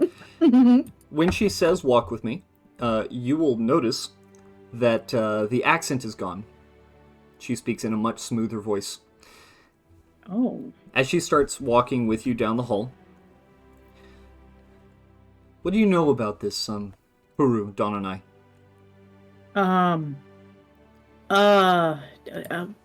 a good bit. I'm not the best judge, but I've been around him during the games. I see. He's part of your team, yes? Yes. Is there something specific you're looking for? No. I'm simply trying to understand the situation, which is, at all times, apparently, constantly changing under my supervision. I don't like surprises. Don't like that he came out of nowhere with that sword. Mm-hmm. He didn't actually explain the full story when he was asked, so... I wasn't... Why are you here? To not take up too much of your time, I'll get to the point. I'm looking for moonstones. Specifically, pieces enough to make certain items out of them. She will tilt her head. What? Yes. You know, materials from the moons that are just rocks in space. And I figured you might know where I could procure some. As no one else does, because, well, common don't like, and he air quotes this, disrespecting the moons. I understand the basic concept of common religion.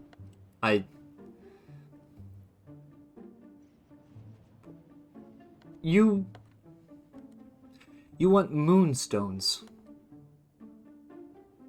From each moon, I presume. Yes. And there's an amount, I presume, that you're looking for? Yes.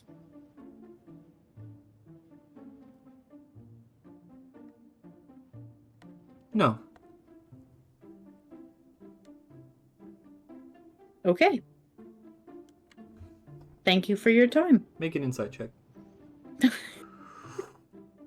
He's not about to push it. She definitely knows where you can find some moonstone, but she has lied to you rather blatantly. Is there information I could trade to know? Or offer some sort of trade for the material? You're cleverer than you look, Beck. Not that clever. And he kind of shrinks when he says that after everything that's happened. Not enough to keep everyone out of trouble, honestly. Make me an offer. If I were to have the moonstones that you're looking for, what would you give for them? He puts his hand, like, scratching his chin, but it's on the mask, as he looks Cassiopeia up and down. Well, considering you don't like surprises, would Beck know how tight of a grip she has on, like, how things run in the palace? Oh yeah, you've seen her around. She's intense about it. She is the kind of person who runs around counting things and correcting small details, and if something is crooked on a wall, she will adjust it. She's incredibly detail-oriented. She remembers when things happen, where things happen. She's usually right alongside Raz, especially when there's anywhere important that he's supposed to be. So you don't like surprises, right? What if I told you I have a general idea of something that could potentially be an upsetting surprise for you if I have to go through with another deal to get moonstones? She will frown and give you the most judging eyes you've ever seen. They are piercing through her visor. Oh. Now, I don't want to have to do it. Yes, I'm not playing games with you, Catman. Listen to me. If there's something you need to tell me that would make everybody have a better time and make me not have to ruin your day, you should probably do so. Not to underestimate how much you could probably ruin my day, but he throws a thumb back over to the way of the medical hall. That one's done it. My other party members are probably already doing it, and there's probably a surprise waiting for me back at my house that will make sure that I have a bad day. I just want to craft something, and I just need the materials to do it. Beck, telling me to watch out for something that would be a problem involving Yes. what you're trying to get from me sounds very much like Yes. a threat. It sounds like you're telling me that I need to give you moonstones, or you will go through some other method to get them from me via someone else, who I would be very upset to have rifle through my things. Mm-hmm. With your insight check still counting, Cass is definitely the kind of person who has planned ahead so many times. She is a bit of a hustler, and your hustle is not getting past her. Oh no, I don't know if she's understanding this, but Beck is not trying to out hustle. He is just tired of hustling. He is tired of having to do the runaround of things. I know, noble Cassiopeia, that I cannot. There is nothing I can do in this establishment to cause further issue without having my head, and he gestures like with the cut motion, because he knows she's guarded. Mm-hmm. He knows that there's nothing he could do to effectively threaten or antagonize her and not have the consequences upon himself. I want to make a straight line deal with you. And I don't care if I have to do more so later or multiple favors for this. I am just tired. I don't want to compete in this competition anymore.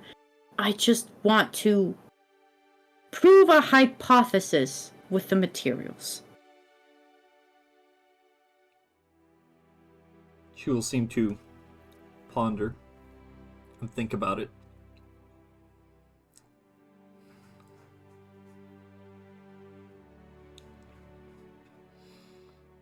You're a craftsman. I imagine you made all of this, she says, pointing at your entire getup. He looks himself over and he nods. I imagine the only reason that you're coming to me is because I am a Terran, and we have means of getting to space and landing on moons. He'll slowly nod. I just so happen to have a couple of relatively large chunks of moonstone. They are, what's the right word? A tourist gifts collection? What is the word I'm looking for? There's a right word for it. Anyway, they are rocks. Like a museum piece? No, Oh, they are yeah, rocks I see. from your moons that were brought to me by my parents when they went to see them on an exploratory mission. They are somewhat sentimental. What are you going to do with them if I give them to you?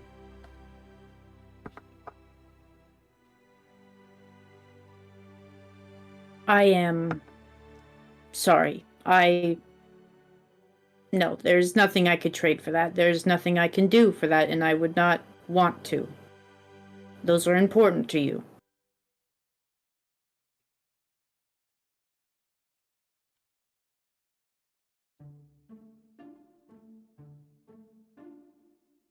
She And he will, seems to think a moment.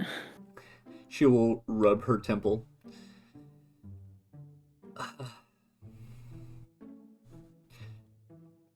You know, you appear to be a man of science. I'm not about to give you collectibles or things that have feelings and emotions attached to them so that you can do whatever you science kids do, right? Someone smart like you can probably build your own rocket ship and fly on up there and mine some yourself. You're not in a hurry, right? I am, but seeing as how things are, it doesn't matter. You know what?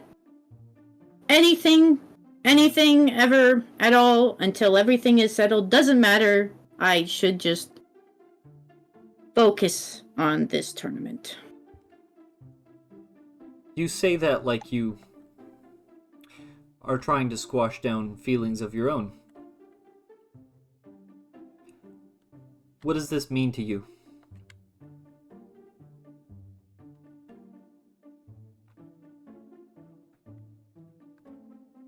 It is simply It's not just a a curiosity. point to prove to myself and people around me, but that pales in comparison to a gift given to you by family.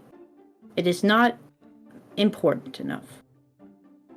As why you have been bestowed these items for, well, more than items. Heirlooms? I'm not sure. There is a word, and I'm trying to think of what it is.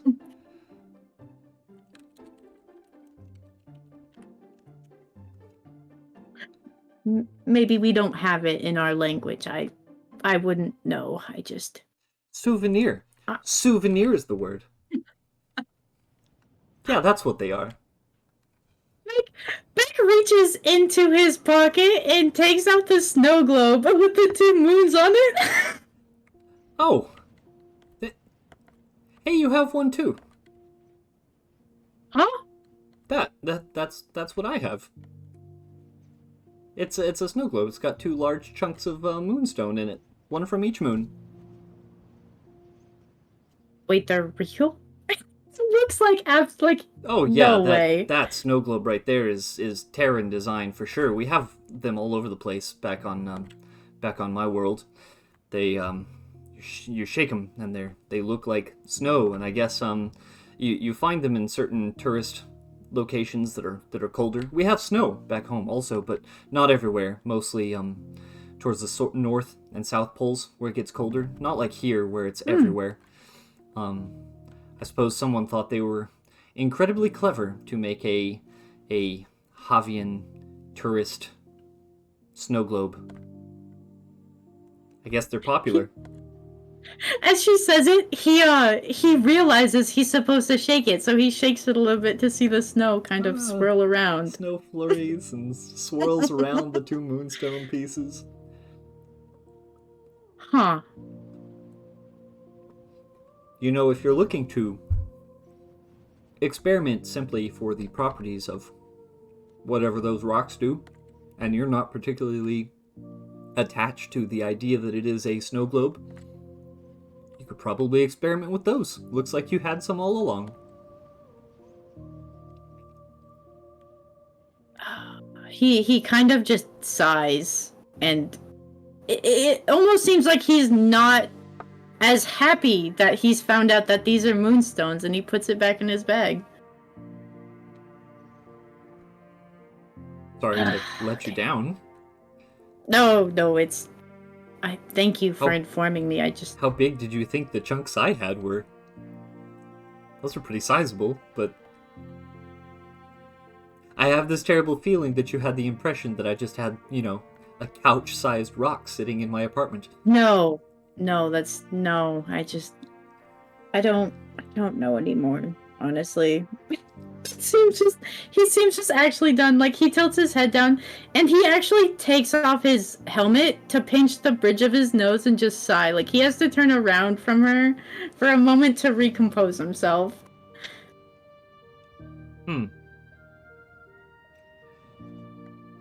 Well, if that's all you needed, I was going to stop by the nursery and make sure that everything is in order there. I also need to stop by my own office and check on some things.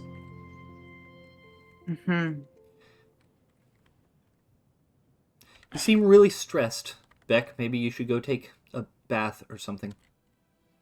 We have very nice hot baths here in the palace. I don't know if you're familiar with them. They were my idea. They're very nice. And No, she yes, will stroll down the hall. He shakes his head like he understands and nods before just, letting her go to do her stuff. He honestly can't believe he had to that entire time. Oh, man. Maybe Beck didn't. Did Crow? I feel like you told me and I forgot. Nice. Oh, he would probably, now that he doesn't actually need to talk to anyone, he'd probably just spend... How late in the day would it be? It is currently mid-afternoon. Oh, that's right, because we did in the morning. Yep, the race was in the morning. He'd probably be on the ground floor either talking to Parfait or procuring materials if we want to go back to a Kogi. Okay. So I'm going to have you go around searching for materials, and we're going to head back to a Kogi at the Moon Chantry. Alright, Akogi. As Beck speeds off on his glider, flying beautifully and glowing up back towards the palace, you are left standing in front of the Moon Chantry, the heavy weight on your mind.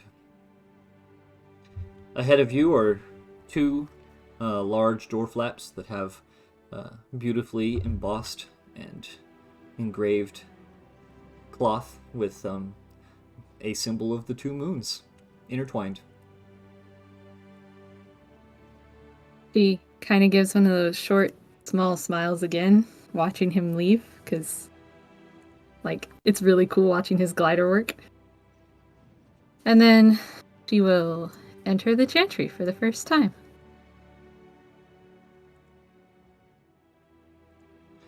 And wash. As you're washing, this gentleman will walk up and greet you. Oh! It's you. Sorry. I'm Kurui, as he will bow. Yeah, we've met before, haven't we? You're on that other team. You're the leader, right? Oh yes. We lost the first round to you guys.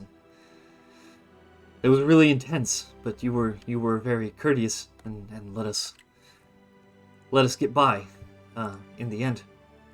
Thank you. Sure. I meant to thank you more properly at the time, but we were all very saddened to do so poorly right off the bat. I understand. The rest of your team is okay, right? I think the last I saw, some of them were in the hospital. Oh yes, they're all well now. One of them got a little beat up by your small friend, your small, very aggressive friend. Yeah. Cup. Cup. Yes. Yeah. It has She a doesn't name. always know the weight of her own paws, as it were.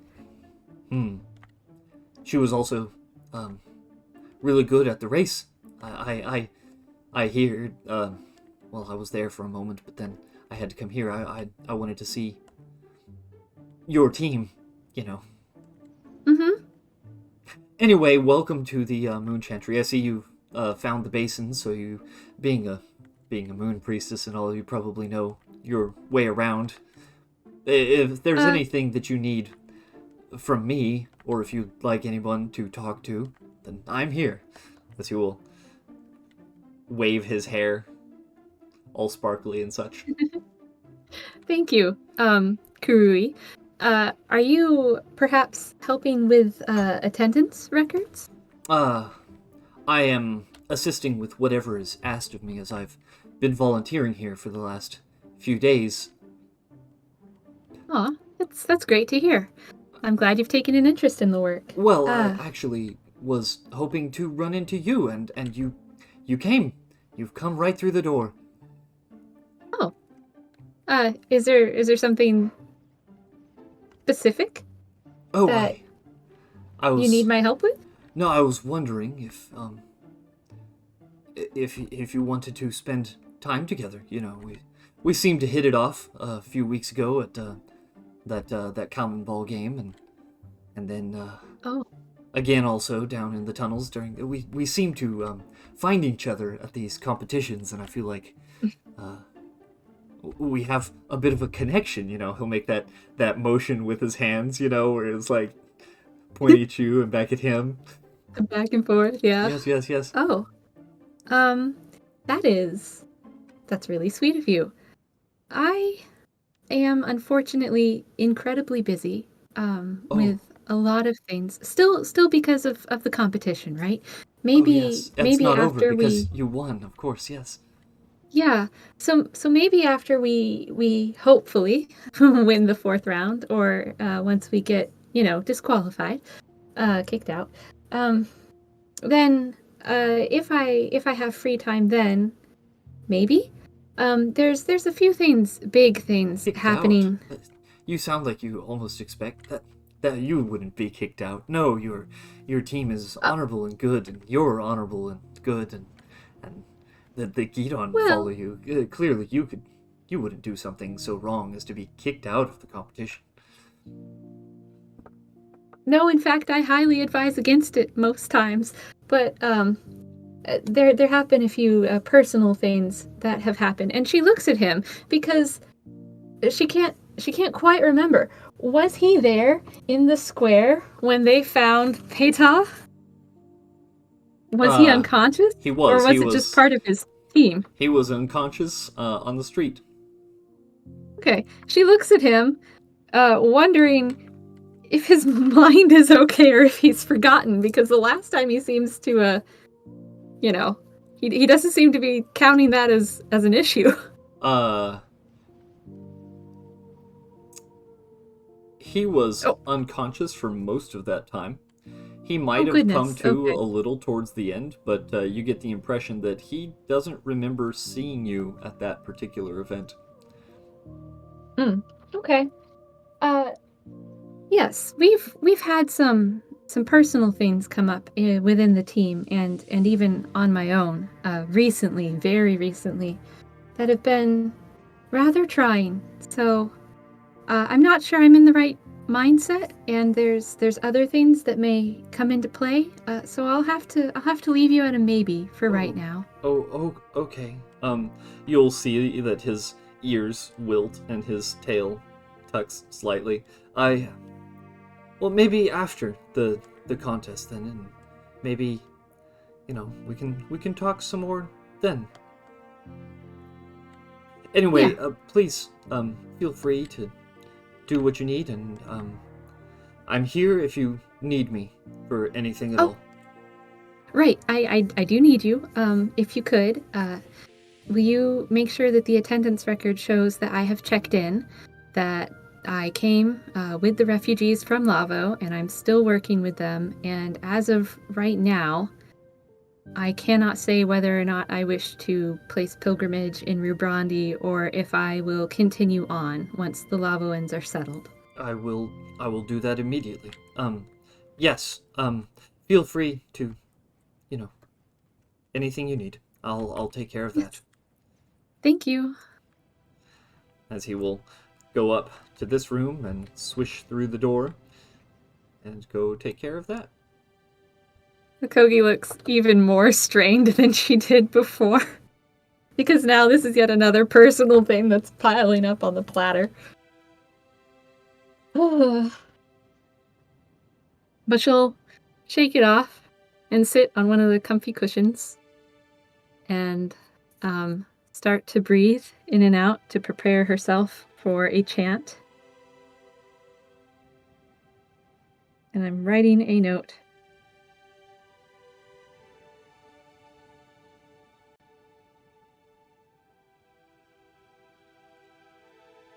Okay. So, as she breathes in and out, she'll start to kind of rock back and forth like she does. And with the beat, she'll say, Mozai Kuai. Light, dark, life, completion. Your scales are balanced. I am unbalanced. Sadness and anger tip the scales of my heart. I come seeking realignment. The city is unbalanced. Corruption and fear tip the scales, hurting the people. I come seeking purpose. Only the moons remain balanced. Even though the dark times are close, I am thankful knowing the cycle will continue, and there will be light again after the shadows pass. I will come before you both individually with my requests so that I know a balanced answer.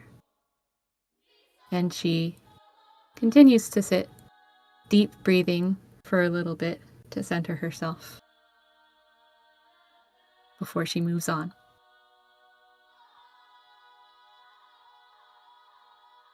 Eventually, though, she will stand up and go to this room. Is there any symbol on the door to show which one this is? Yes, they are marked with the small green and the larger red. Okay.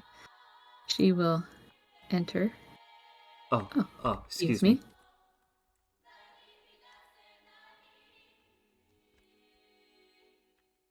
And she will take a seat, kneeling, and then with her tail still behind her, but because she's a roe, it's so big, she kind of like tucks the little floof into her lap so it doesn't get in the way. And then she puts her palms together and breathes again, in and out a few times. Mother Mozai, thank you for the life you give, trees with energy in them, the exchange, the light you cast, and the green that nurtures. Thanks to the moonflyer who continues your path in the sky and helps you in your work. I seek realignment from you, Mozai. I need your happiness again on the scales of my heart. I seek purpose for the people living here, Mozai. They need yours and the moonflyer's bravery and safety. They need to remember what it means to be common again so that the scales of the kingdom are balanced and we are unified.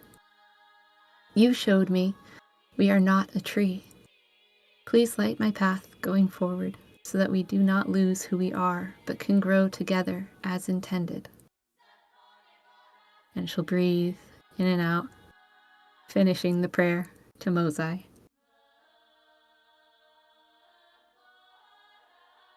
Make me a religion check.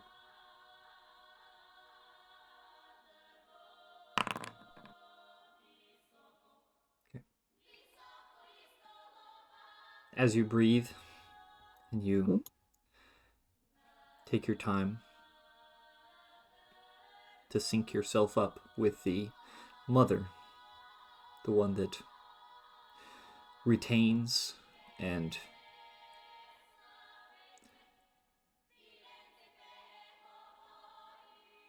keeps things as they are.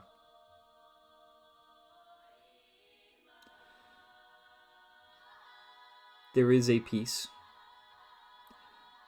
in the idea of simply staying in this room. The idea of embracing the path of unchanging. But that wouldn't be balance.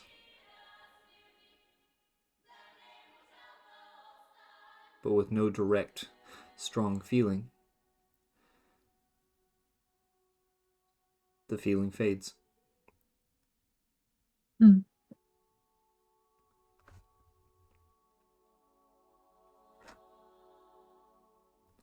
Akogi will clap her hands once and stand, and then make her way out of the room, and then go to the next chamber.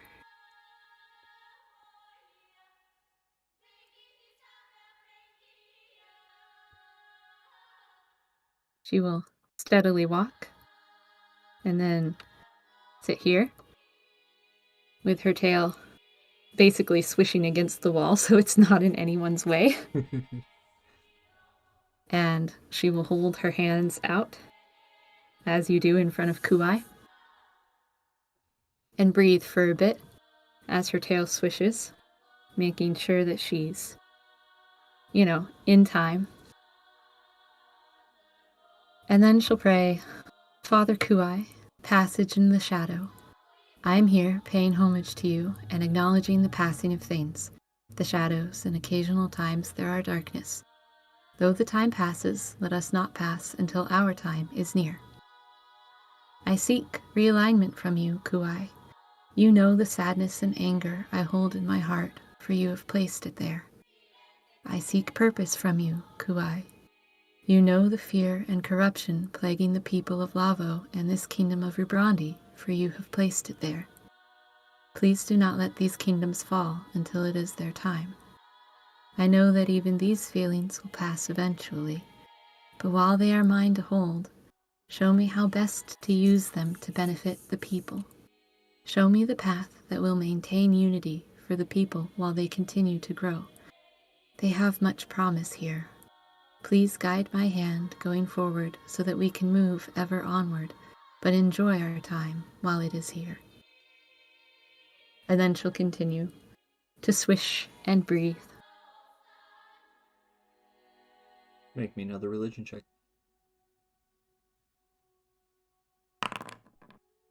Told you I'd get a nat 20.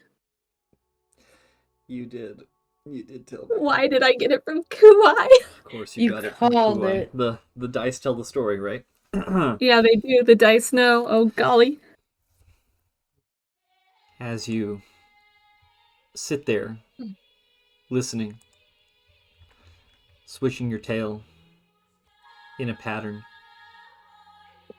Swish, swish, swish, swish.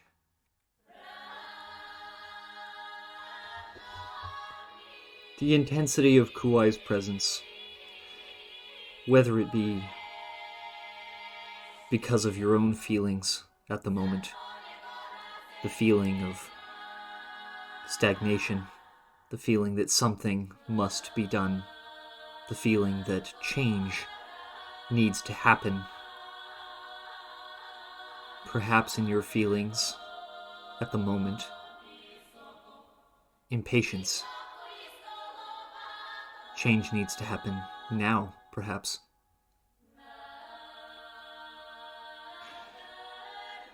It could also be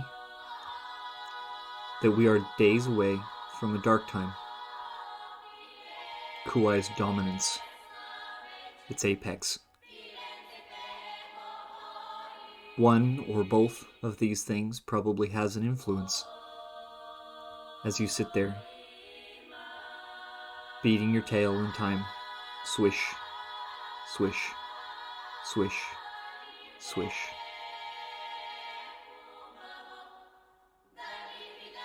Something needs to be done.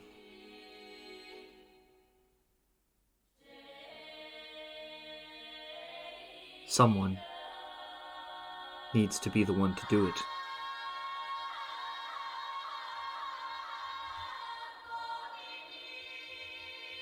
Will you serve?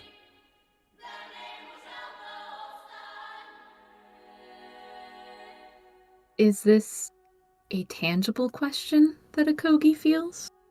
Like when they've spoken to her before? There is certainly a pull on your mind. She would open her mind to it and say, of course, think, not say out loud this time, but think, of course I will serve. It is part of balance. It is my life's purpose. Ever since I was a child, I wanted to help. You continue to move your tail from side to side. Swish, swish, swish, swish. And once again you feel the tug on your mind. A suggestive force. You see yourself as you close your eyes in a place of solitude.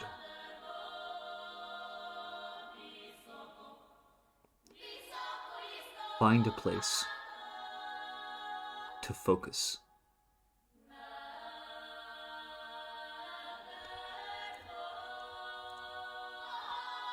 And then the feeling lifts.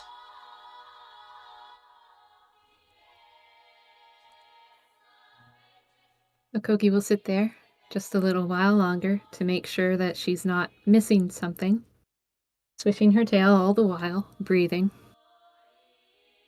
And then, if she doesn't hear anything else, she will do what is right before Kuai and put her hands to the floor and bow, and then stand up and leave the room.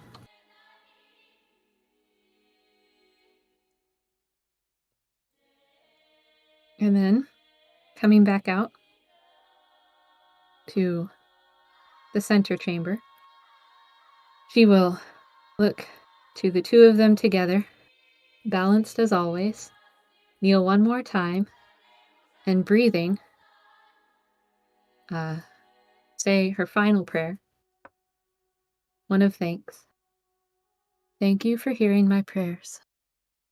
Thank you for the answers that you have given. As your light guides my path, I will follow. And she bows her head and just breathes for a bit, musing over what has happened.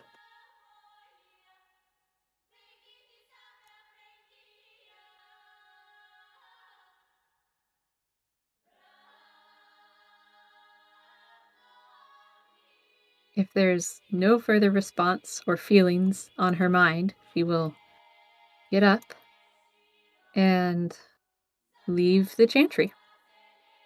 All right.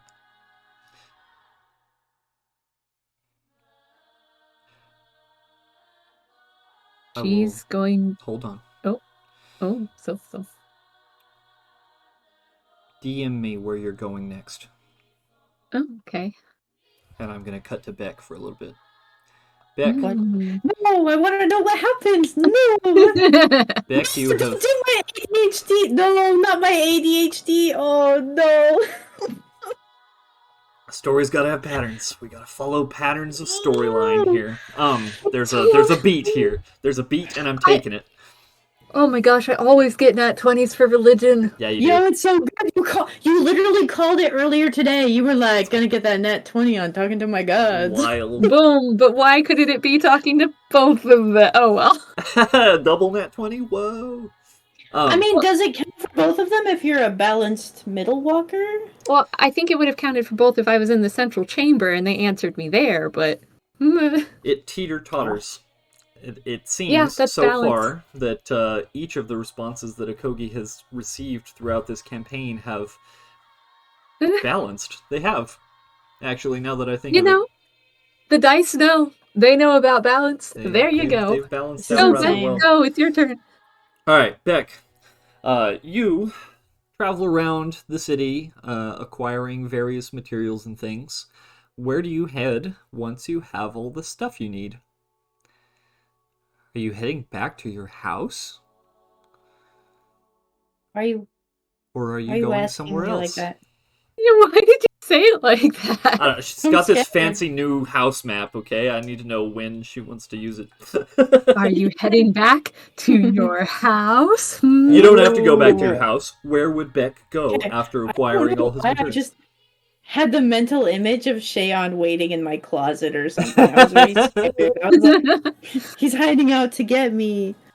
Oh, I don't actually know. Ooh, that's a tough question. So he's got all of his stuff, Mm-hmm. and he's just kind of sitting there. Because for once in a very long while, he doesn't really necessarily want to go home because there's no one there.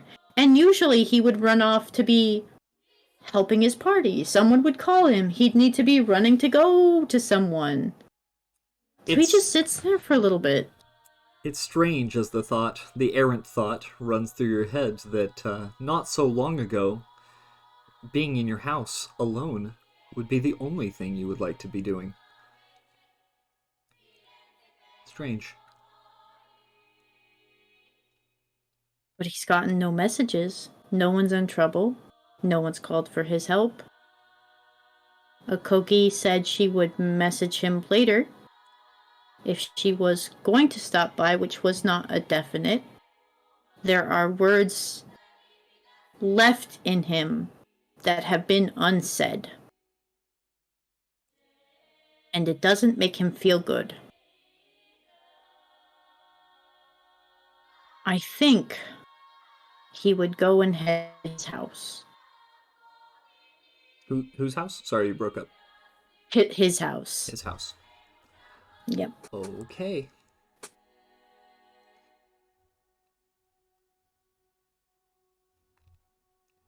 After sitting there,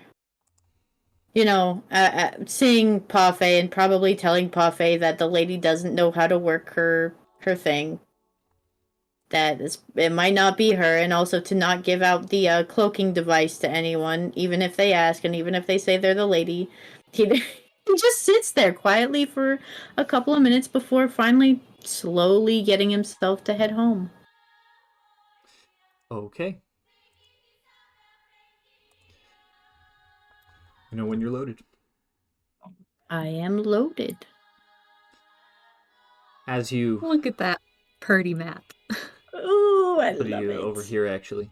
As you move down the path, making your way to your house. Feels like forever since you've been here. Has it always looked like this?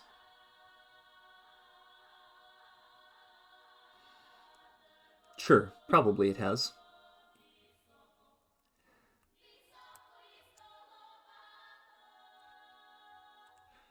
Hang on, I gotta turn off the moon chant.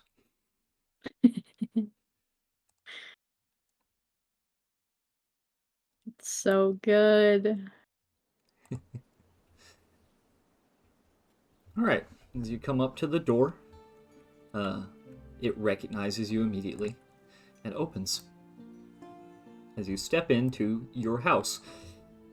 This beautiful map was made for us by Ari. Yay, Ari! It has It's so good. the 2 stories and everything. It's very interactive. It's neato burrito. Very cool. Super great job. Very good. All right, Beck. Even the vent has a door. You're in your house.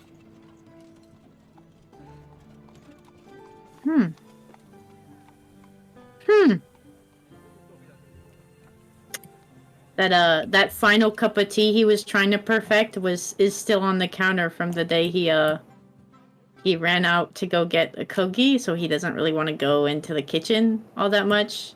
For once, the fire isn't actually lit, so the house feels kind of cold. But he's just gonna make his way straight back to his workshop.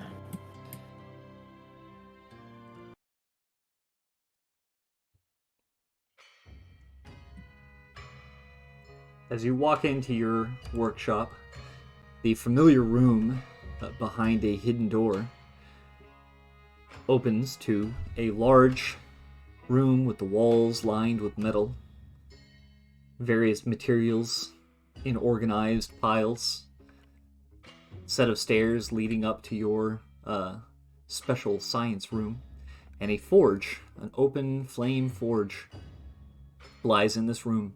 Various semi-finished projects, a box full of duds. This is the place where you craft the base materials, do the base fabrication of individual parts that you use for bigger, more complex projects.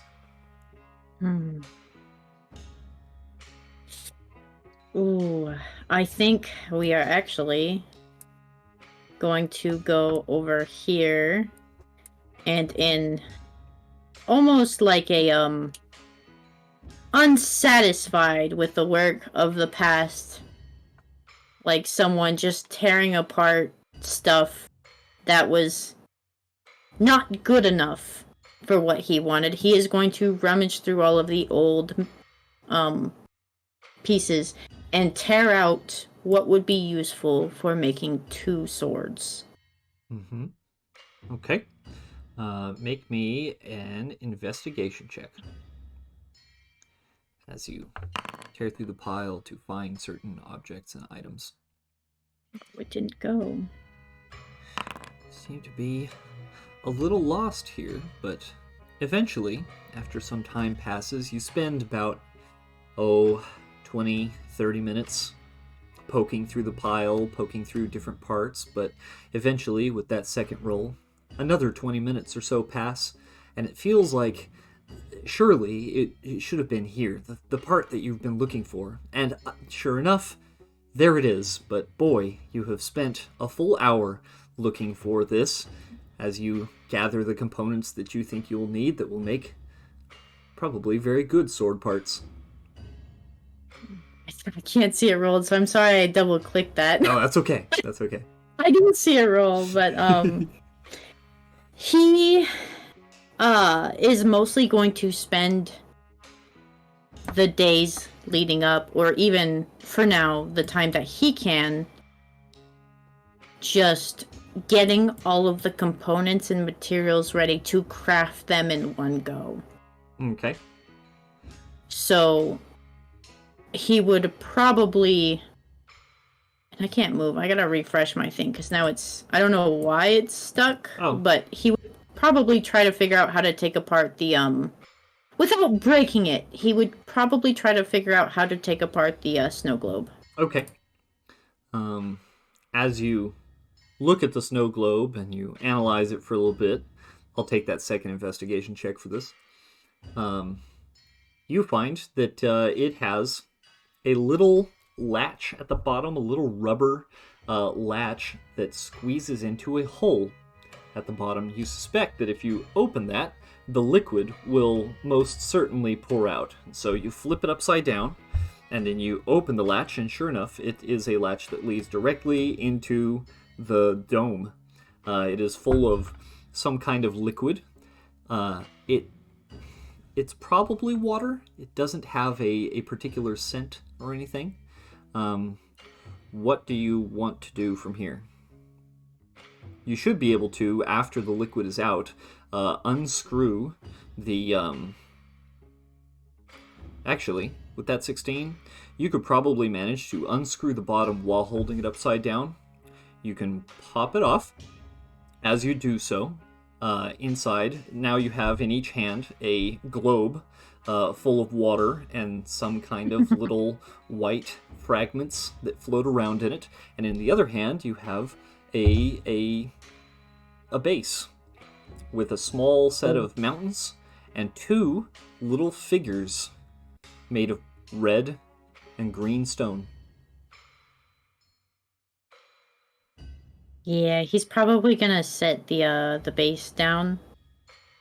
I think he's going to set the base down, put the globe in kind of like a case, so that if it did spill, the water would only end up in like a box or something, like not like Much something that easier would necessarily. because you're a very crafty craftsman and you have rolls of tape and various things around. You take the globe and you pull a piece of tape and you set a napkin so as to not scratch the glass of the globe as you take and use the tape roll and the hole in the middle to serve as a depression in which to set the globe as you set it off to the side where it won't get bumped. Now So you happy. have Waymaker making my boy look so smart. now you have this base. Love it. I'm going to scan the base of the little snow globe with my pack. Okay. As you scan this base, the components are curious. The globe appears to be some form of glass, which is made from. You've made glass before. It's much like attempting to powder and glass firestone so that you can melt it into a liquid and therefore form it into shapes. This appears to have been made of some kind of silica. It's organic, or at least partially organic, but it's been melted into a glass globe. The base itself appears to be made of some kind of resin. And within it, there is a small mountain made of also organic material. It's weird. It's as your visor pulls up the specs on it and everything, it defines it as Terran plastic. Heron plastic. Mm-hmm. Ooh. But mounted on this small Terran plastic mountain are two stones. One slightly bigger and red, and one slightly smaller and green. The green one has kind of a you know when you hold a rock up to the light and it slightly changes colors based on how you tilt it? Yes! It seems to shift from a sort of green to a teal blue depending on how you look at it. That's so pretty. It also, curiously, the red stone, as you scan it and touch it, is cold to the touch. But the green stone is warm. This resin base with its little Terran plastic mountain in it does not appear to have any kind of heating element or any sort of pack technology powering it in any way. This green stone, this piece of Mosai, the mother, appears to have its own heat. It is just gently warm. Not like Firestone, just gently warm. Ooh, okay. When I sent messages to Dezai's huswife, did he ever get back to me on how to use the antique pack? Let me pull those up. I gotta see here. Specifically the one about using the antique pack, not because he didn't know, but because he was unfamiliar with it, if you remember. Let me go over the various texts that you have sent this man.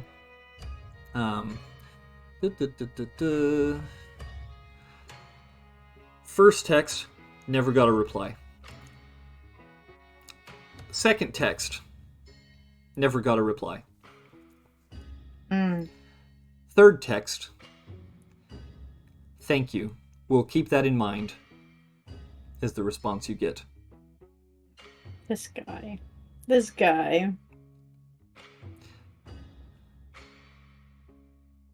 Man, he is a punk. I really don't like that guy. He's cool. I'm mad that he's cool. The next one you send, he responds a couple of times, and you go back and forth a little, discussing the antique pack and its base uses and a few clever ways to use it.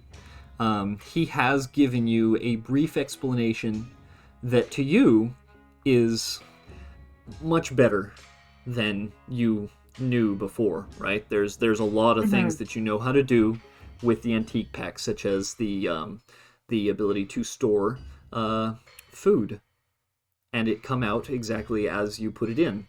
The ability to scan an object and then retain it and then bring it back out. But curiously, the antique pack seems to have high security protocols keeping it from being able to replicate materials, and so you can't use the antique pack to do what is called layer stacking, which is a thing that some people do, especially with short swords, to make them. What you do is you take your pack and you replicate the thing, the item that you're trying to remake in an area, and then while it is loading, you hit the replicate button repeatedly, which makes it stack the replication in the same area, which means it creates a far denser, more powerful short sword, right? Which burns hotter, and the firestone is far more brittle, but it also burns hotter, and curiously, heavier, as if holding multiple swords at once. If you do it too much, it becomes unusable, right? And also incredibly volatile, and also shatters very quickly. But there's a balance where you can actually make something more useful at the cost of a little bit of extra weight, right? The antique pack can't do that, as far as you can tell.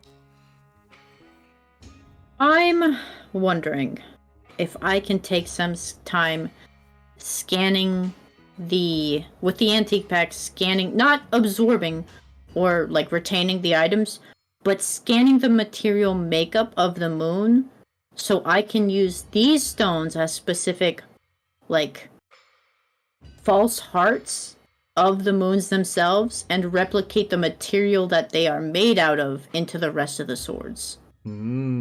Okay.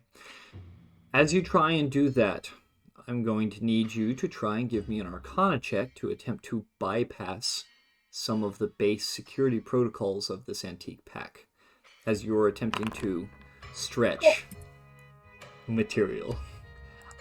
Oh my goodness, the dice know. Okay. As you use the antique pack to scan these fragments of the moons, you have this feeling as you're scanning through the security protocols and you attempt to click a couple of them and they bring up little red warning signs.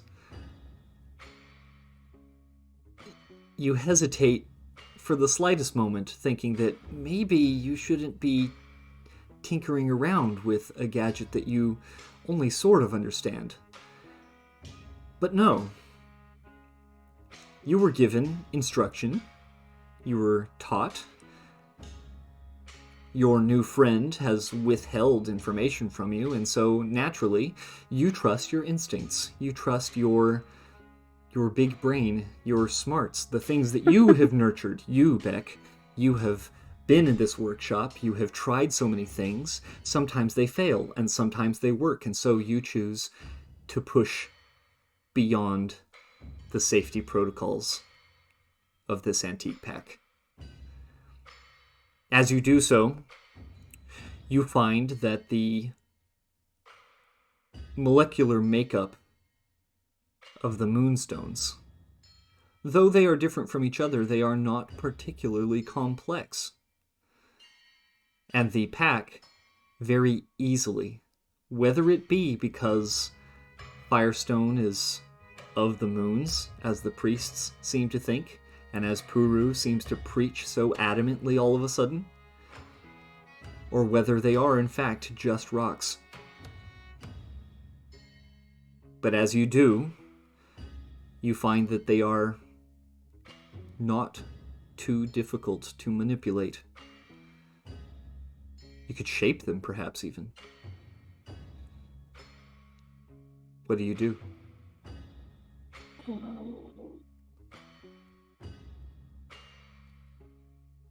Wait, what do you mean by shape them? Like... Ooh, because he just wanted to make almost synthetic, like it came from the moons, but the material was of the same genetic makeup when he made like multiple pieces of it to smelt with. That was your first impression, that you could replicate it, perhaps multiply it and smelt it, but as you've come to find, you can use this antique pack as you have pushed through these specific security protocols this time. You can mold them, not only increase the size, but change the shape. You could save yourself a lot of time.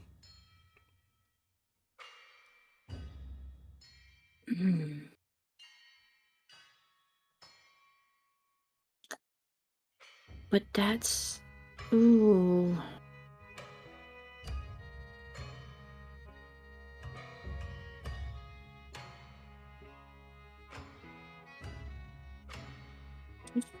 Ooh, okay. This is actually really hard. Tell me what you're thinking. What's going on in Beck's head? Beck is torn between the easy ability to, fashion something, but is it really made by your hand? Is it worth the creative process? If this thing, because you make it in a 3D model, and sure, that's a way of making it. But to really craft something and put everything you have into it, and what he knows, I think he would actually just make 2 statues of the different materials. So he has a supply. Sounds good to me. As you choose not to take the easy path, but to take the path of the pride of the craftsman, you instead make yourself 2 stocks. One of red moonstone and one of green moonstone.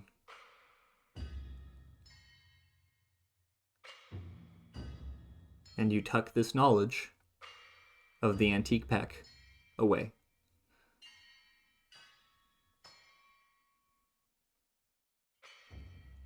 Oh man. How do you proceed?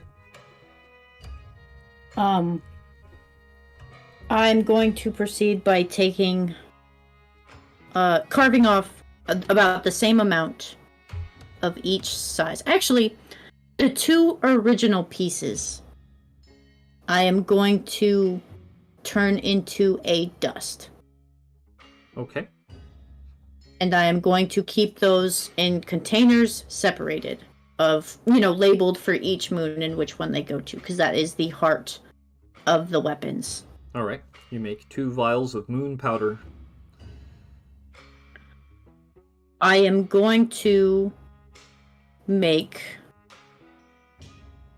metals to make the cases for the hilt, and almost like the what do you call them? They're not compasses, but they're like stopwatch clock. Like, what are they? They're on a chain, and they've got a clock in them. Like a stopwatch. pocket watch. Yeah, a pocket watch. Yeah. Yes, a pocket watch. He's going to make 2 of those, but it's going to be with a darker material, like the pictures of the swords had. So it's almost like that. It's almost got the iridescent in it, Okay. and it's kind of got those swirling patterns, like it's molded. So he's just going to take the time or the night to make the bases of the swords before he really digs into making, like, the full ones, because he knows when he wants to do that, and tonight is not that night. Very good. As you take the night and the rest of the evening to craft these, you use your various workshop tools. You drill holes and you sand edges and you chamfer certain parts to give them that nice finished look. Nice curves, straight edges, detail work, practice for the final product. More of a test run, really, so that you know what all of the dead ends, whatever you might run into, kind of a dry run. Making an alpha of the swords that you actually mean to make eventually. I assume you're making 2. Mm-hmm. Okay. As you take the evening to do the dry run of these swords, you are, in the end, rather content with what you've been able to pull off this evening. You seem to fill with a little bit of pride for having, in your own right, pushed a little beyond the negligible information and training that the huswife of Kano seemed to have given you. Who needs him anyway? You're Beck. You're smart. You are an artificer of Rubrandi. And as you sit there in your comfortable workshop, surrounded by your tools and the sound of your machines, sitting before you on the table are two experimental bases. Made of simple metal, but they're almost a blueprint, a craftsman's ideal of what you are soon to try and make in earnest. And as you sit there enjoying this moment of recollection and satisfaction, we're going to cut over to Akogi, as she has told me where she is going. It's okay if we keep going, right? We started a little Yes. late. Yeah, Yay. yeah. Okay, and tomorrow's Friday. We're gonna get there. Okay, because like I'd like to get to an end, a good, I'd like to get through my list. Yeah. Let's see.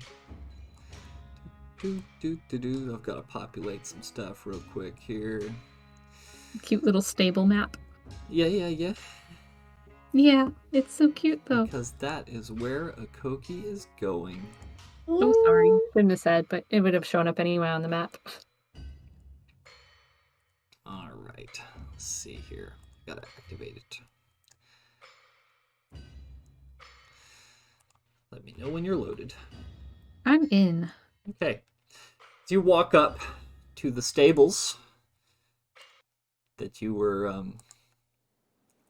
walking to after your experience in the chantry, the scent of animals that you have come to recognize during your training for the races and during your travels hits you on the slight breeze. Even within the tree, there's a slight breeze currently. There must be a terrible storm outside. Interesting.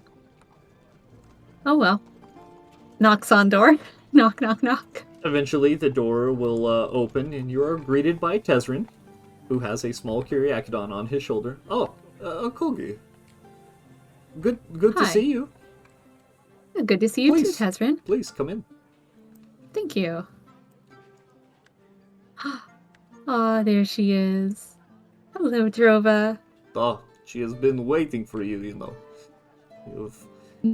Ever since I brought all of the mounts back after the races, some of them have been restless. They have been waiting for you and the others, but you are the first to arrive, so Oh, it is good that you have well, come.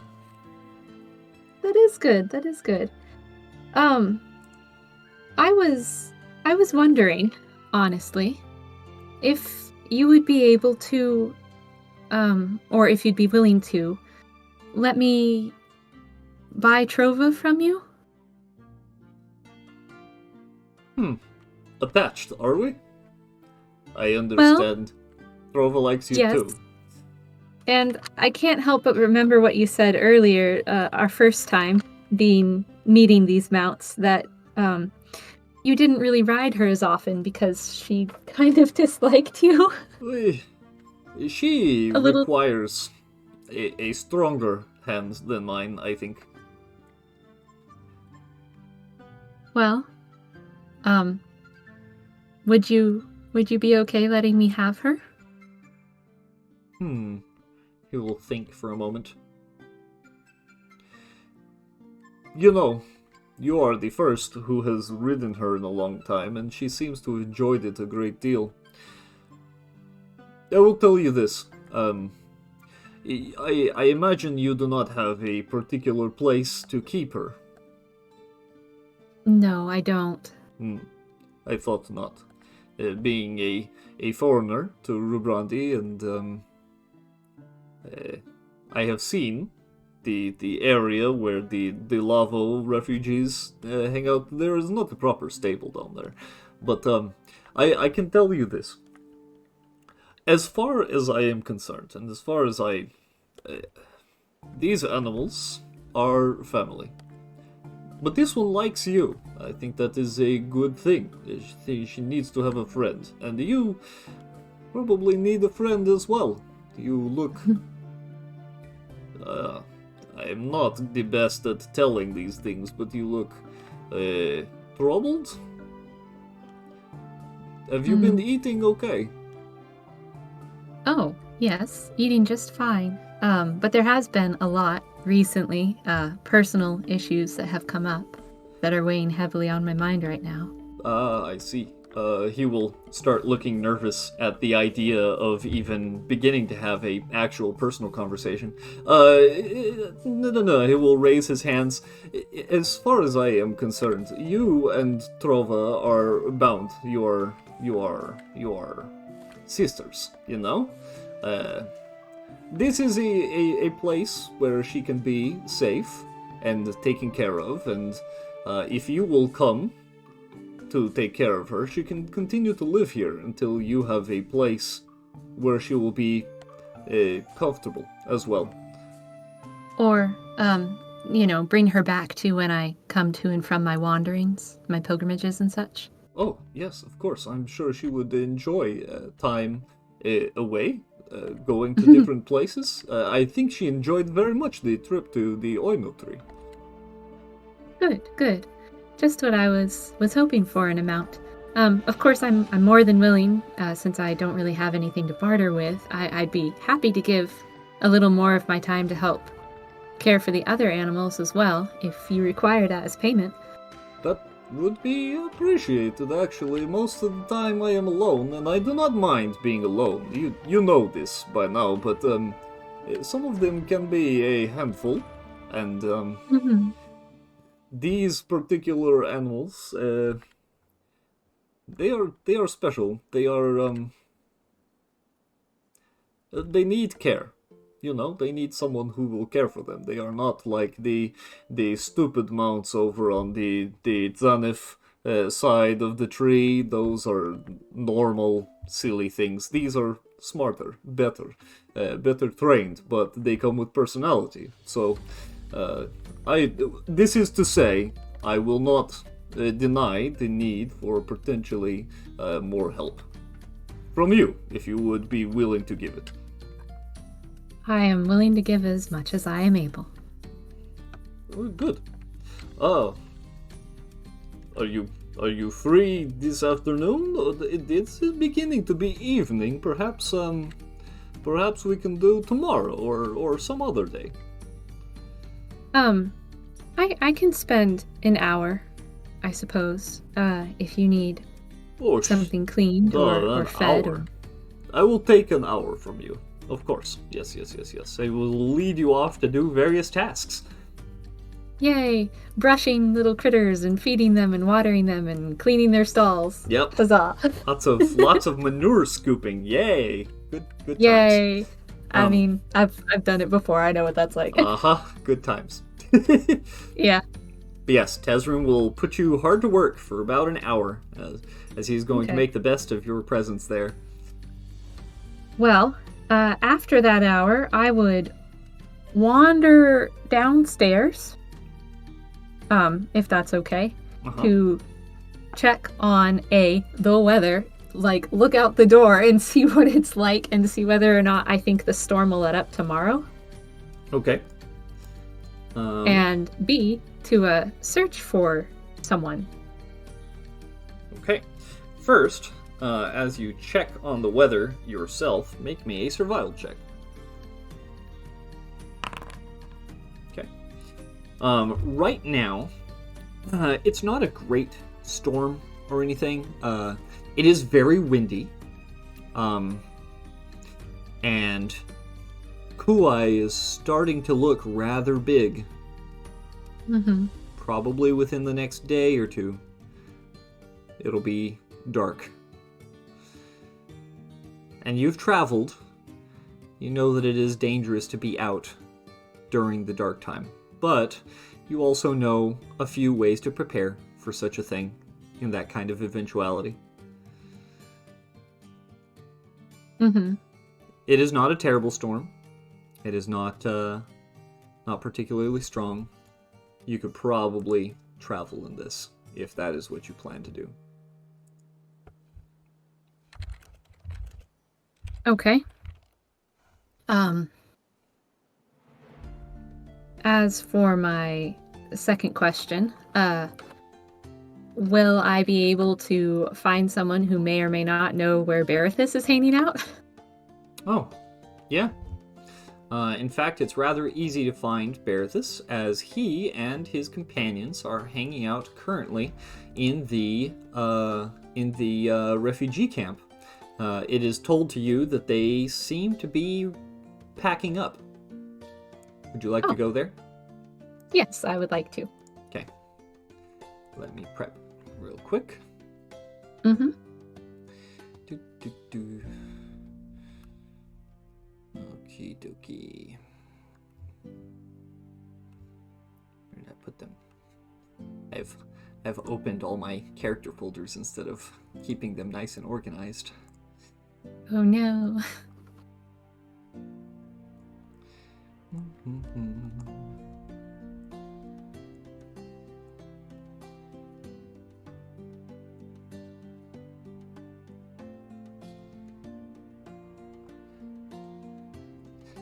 Okay, then we need a U.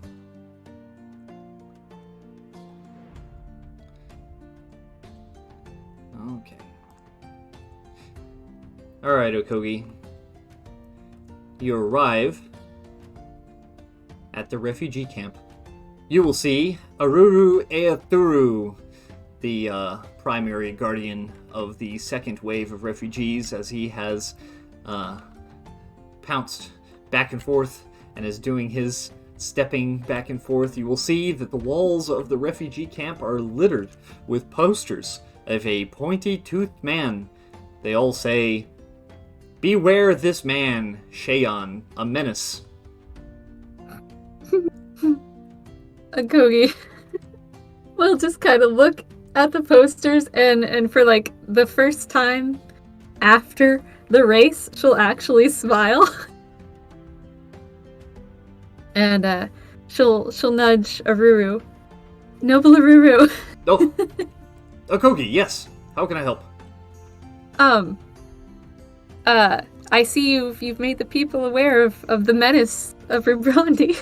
Ah, yes, the young, what was her name?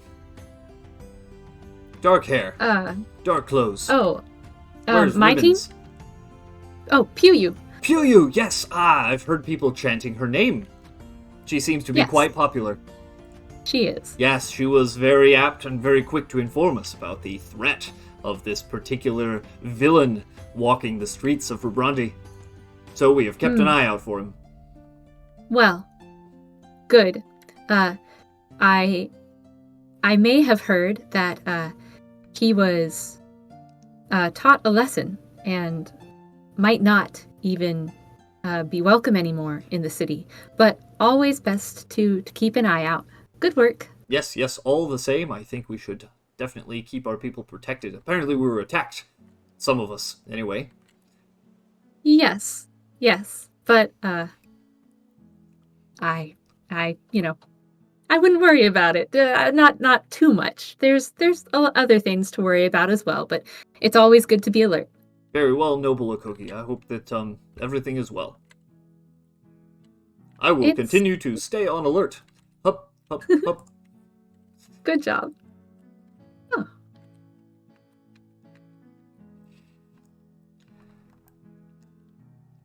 As you will walk up to Okogi this will. group, they appear to be currently in the process of gathering their things and preparing to journey.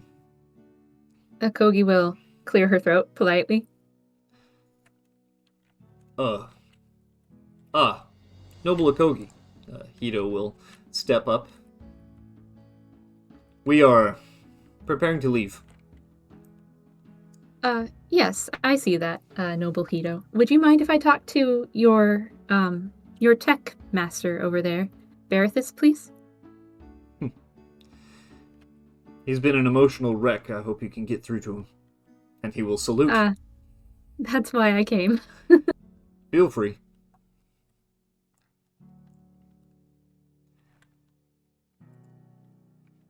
Berithus will look bashful as he sees you approaching him specifically. She'll just smile gently. Hey, how's it going? Fine. Did I do something wrong? No. I came to check on you after the race. You got knocked out of it pretty early. Yeah. It's kind of... Yeah. He looks dejected. Look, I agree that maybe a trap wasn't the best choice. You probably should have stuck a little closer to the rules, but I wanted you to know. It was supposed to be sticky. I thought it was going to be clever, and that maybe some people would be slowed down a little bit. I didn't expect that the material would ignite. That was very frustrating. I'm so sorry. I've tried to tell everybody, and It's fine. I wanted to come and say personally that I'm not too worried about it. I I don't necessarily think you should have strayed so far from the rules, but I wasn't hurt by it. And neither was my mount. I was trying to be creative, and it just I'm glad everyone's okay as far as I could tell. I feel especially bad about Bojo. He was so mad. I don't think he'll ever not be mad at me. He has had, well, honestly, our whole team has had a rough few days. Maybe you've heard about it. But we were attacked by a rival team, and so I got actually pretty injured by that. And actually attacked, not during a game? Yes. Actually attacked. And she'll kind of roll up her sleeve just a bit so he can see the bandage on her arm. Wow.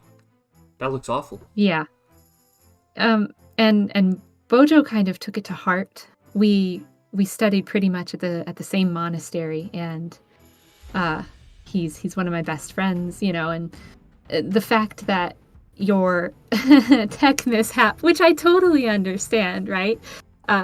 I know enough people who are artificers of their own to know that tech can backfire sometimes. The fact that it caught me in the blast was probably adding to his anger, because I had literally just gotten out of the hospital that morning. I see. Maybe I shouldn't have been racing, but you know how it is. You gotta stand up even if you've been knocked down, and show that this is how common people persevere, right? Yeah, that's a positive way of looking at it. I don't know, I just...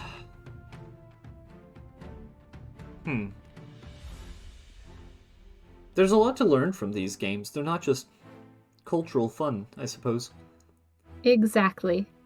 Well, I'm glad I caught you before you left, because I really would have hated for this to go unsaid. I just wanted you to know I'm fine. I don't hold anything against you, since it wasn't intentional. He will sigh a sigh of relief. That means a lot, Noble Akogi. I am truly glad that you're okay. And once again, I apologize for my misfire. It's all right. May the moons guide your path wherever your team is going, okay? Yes, and you as well. Thanks. And she'll leave.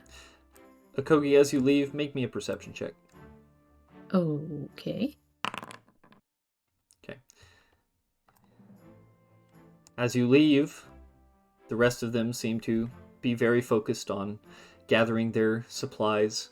Keba seems to be also preparing to pack up her own little crafting station and appears to be ready to go with Hiram wherever they are going.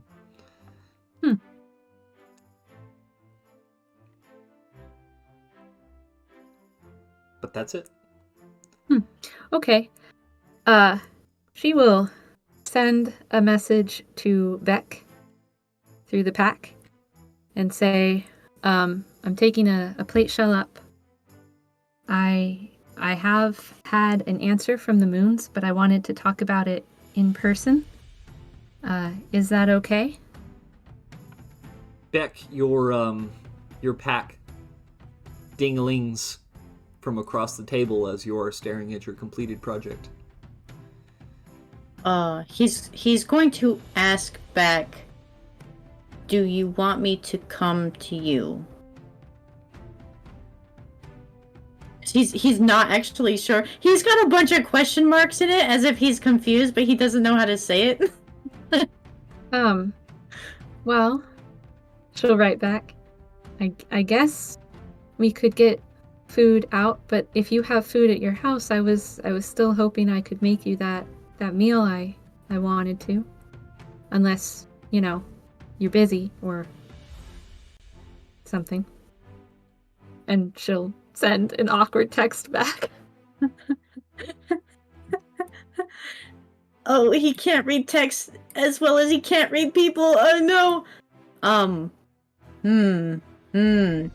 Did you need to go out to talk to the moons? Or do I meet you to go talk to the moons? He asks. Oh, she'll send back, I've already talked to them. I have an answer. I need to tell you what that answer was. I need to talk to you. You just see the long, oh. That Waymaker is sent, that's what he sends back. Man. Should I wait somewhere at a food place, or should I come up? I can come pick you up. Okay. She will hop off the plate shell and tell you where she is. He will come get you. As you are swooped basically off the plate shell, I imagine, to Beck's house? Yeah. Alright.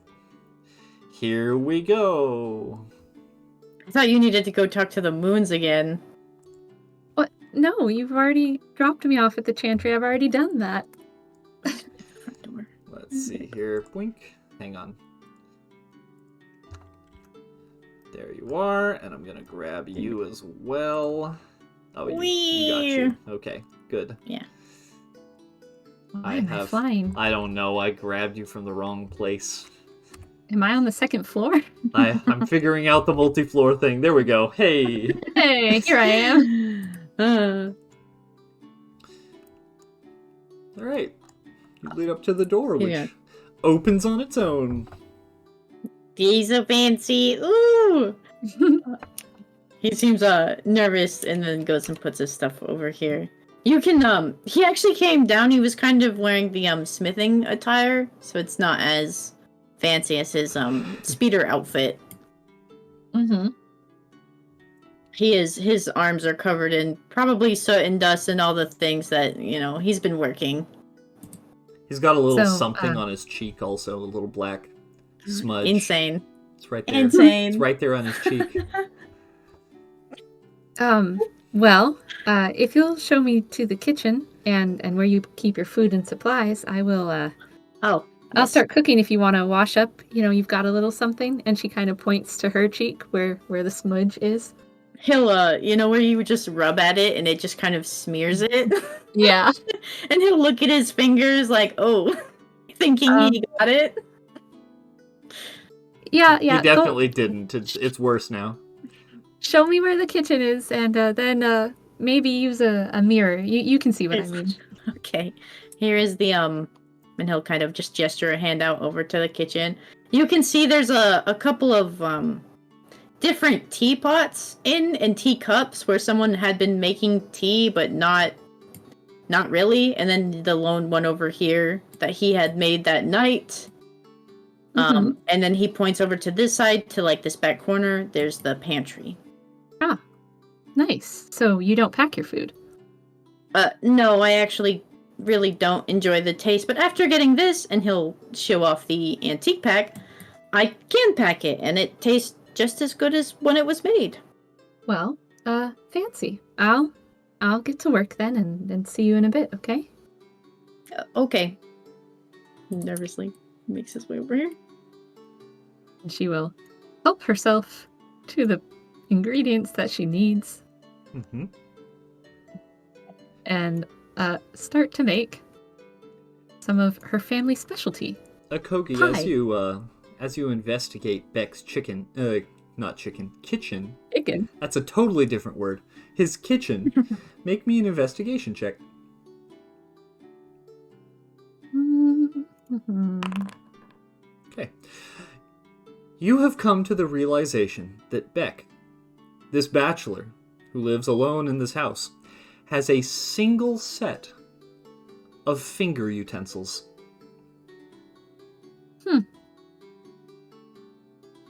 She will look around and then quietly unpack her own utensils from her kit. Carry But on. she'll still be making pie. And a little bit of a frozen treat for dessert. And she'll look at the tea and try and find what blend it was so that she can freshen it up a bit. You can see that. Actually, I don't know what you have to roll to know how long that's been out there. Because he made that the night you messaged him. Oh, no, I don't mean freshen it up as in put hot water in the pot. I mean, like, find what blend, what smell of tea that was so that she can make a clean pot. You would find that the only type of tea he has is, like, the same kind. It's like when you buy extra bulk packages, but it's never used. So you find it kind of odd that the rest of them have, like, dust and stuff on them, because he only ever makes it when Bajeo comes. Uh-huh. All right. Well, Kogi will clean the dishes as well and make some fresh tea, put the pie in the oven, and put the frozen treat kind of to thaw just a bit because, don't want to break your teeth on it. And she'll just sit and wait. Roll me a perception. So as you were working, you could hear the door close. Like, it opens and closes. And then out of the corner of your eye, you can see Beck peek around the corner, but he sees that you're working, so he just kind of scampers back and waits. Like, he's not sure what to do. You hear this door open, you hear him walk in, you hear some, like, metal being moved and stuff going on before he comes back out. She'll sit and be, like, writing messages on her pack until he's ready to come into the house proper. And then he'll make his way over here to check and see what she's doing. She'll put her pack away. That was the function, dear. I'll text you. Okay.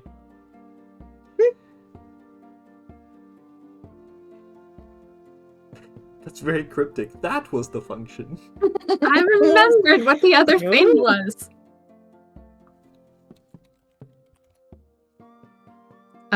So she will actually, like, as she, like, closes the screens where her messages are, she'll open up a small little screen. How much longer? We have a little bit of time before the pie is done, yeah? Yeah. Okay. She'll Take your time. She'll pat the couch next to her. You wanna sit? It's still baking. Okay.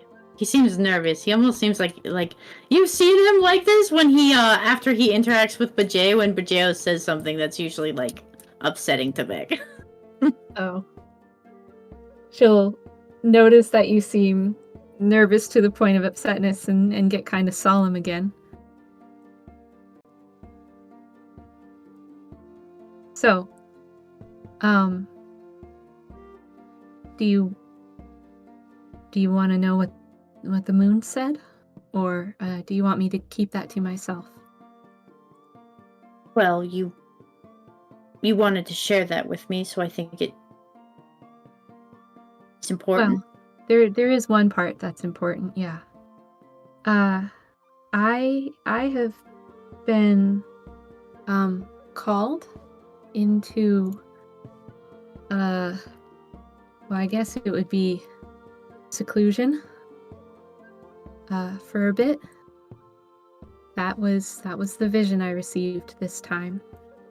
So I think the best thing for me to do would be to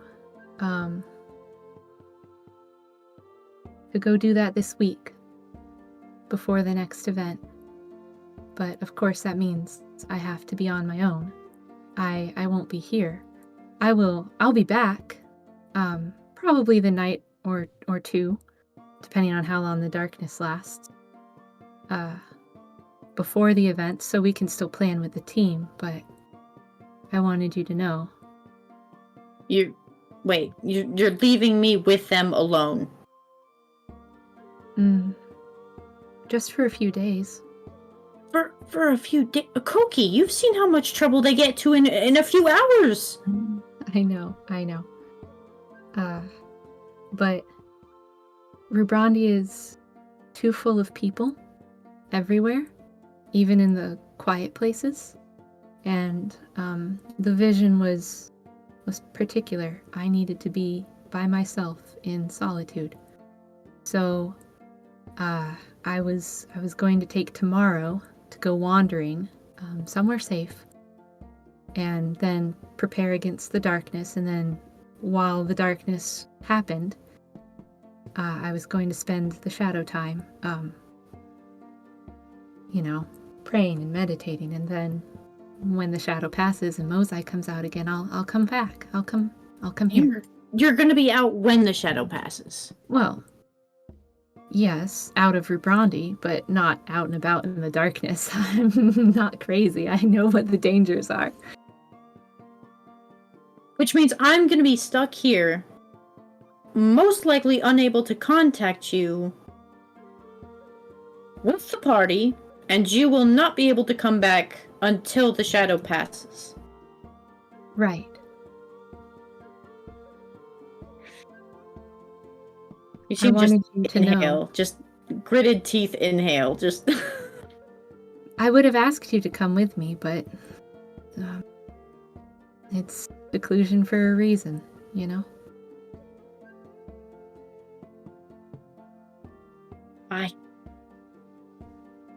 He kind of just claps his hands together like, okay, like all right. I see. This is important to you. Ooh, Yeah. okay. I'm sorry.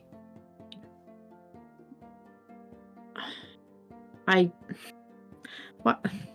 You can't even really be sorry, because you're gonna go out and do it anyway, because I know it's important to you, but... Yeah, I have to ask for my own notes. Are you sorry, Akogi? I'll explain a little more, and maybe then you'll get your answer. Okay. Well, you're right. I can't be sorry for doing what is asked of me, and for doing my job, but I can be sorry that it's happened when it has. When everything has kind of exploded around us. I'm sorry it's bad timing during the darkness, and I'm sorry, genuinely, to leave you alone with a team as crazy as ours. But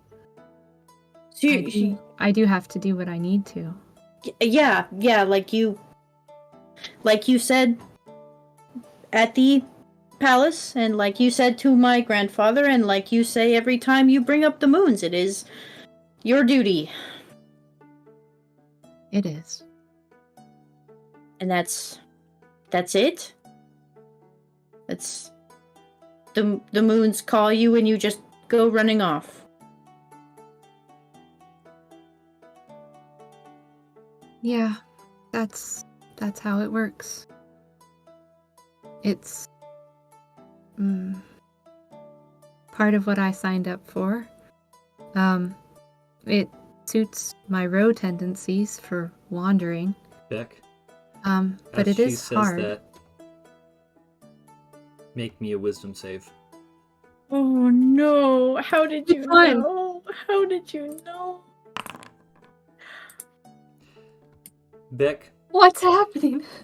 a heavy, deep pit forms in your stomach as you barely manage to hold back tears. Ooh. This man just looks like he got gut punched. His reaction is obvious and visceral, Akogi. As you say, it's what a row does. All the build-up of the last few sentences you said have hit him like a pile of bricks. Oh, I didn't mean anything bad if you're thinking about your parents. I'm sorry. I've apparently been very bad with my words lately. People listen and nobody's been happy. Is there anything I can say to make it better? No, because if you did say it, it wouldn't be true. Even if I said I would come back?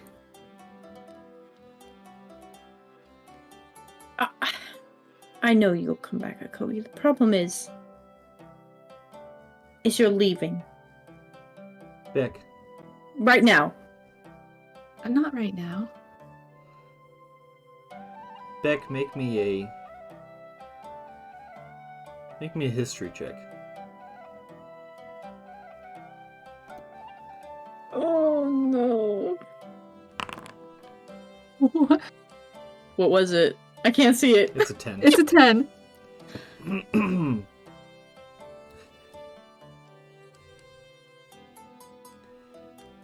Beck, your parents didn't come back. And as far as you know, Akogi has been traveling for a long time and has not shown any indication of going back.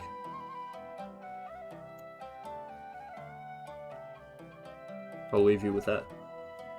Ow!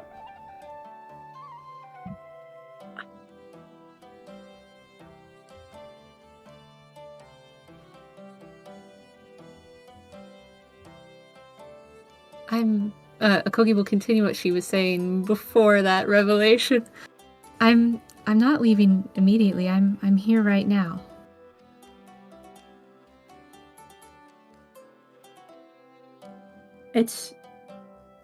I'm more assuming the time of everything that's happened, what's going on.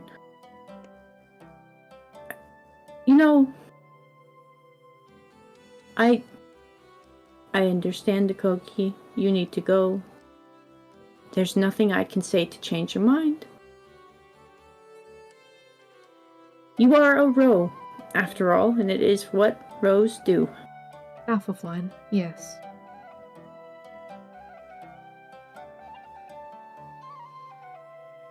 He closes his eyes and just nods.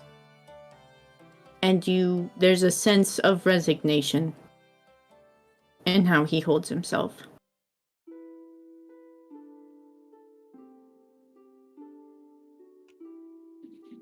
Hmm.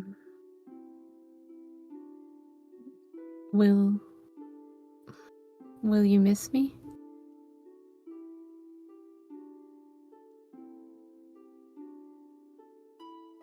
I already do, Koki.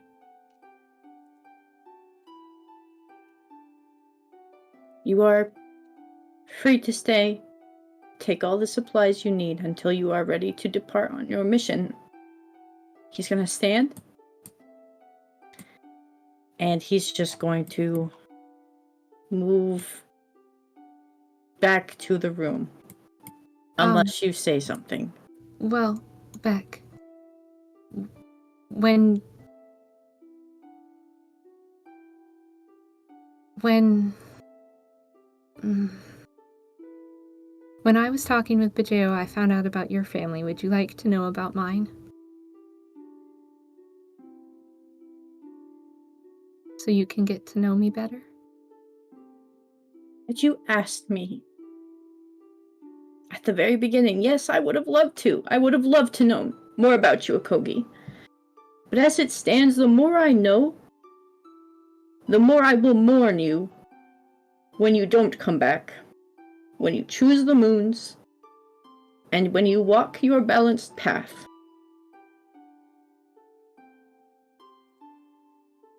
Do you still want to share pie I'm making?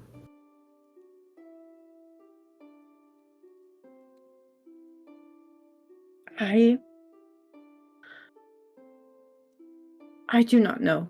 For every moment I spend with you, it tears my heart more knowing you are choosing to go off.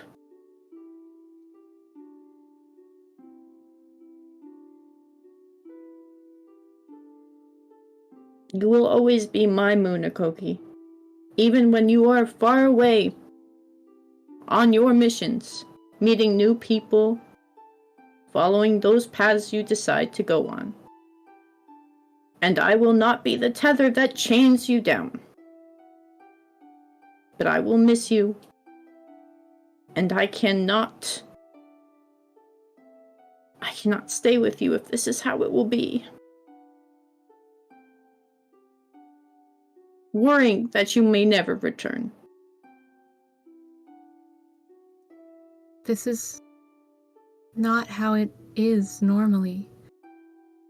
The moons very rarely call people into seclusion like this. Normally I could take you, and I would want to take you. There's so much you don't know about me, and I wish you felt comfortable knowing, but I understand why you don't want to know. If it would make the times we were apart harder. But,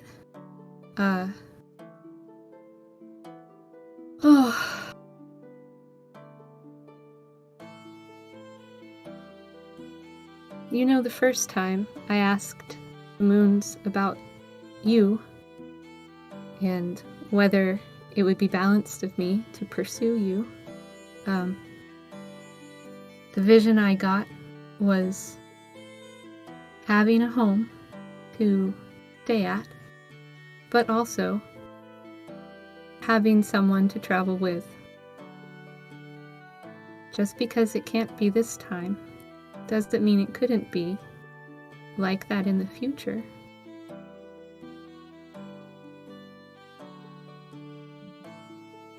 As you said to my grandfather and to the leaders of this kingdom, I am far too unbalanced for you, Akoki, and I fear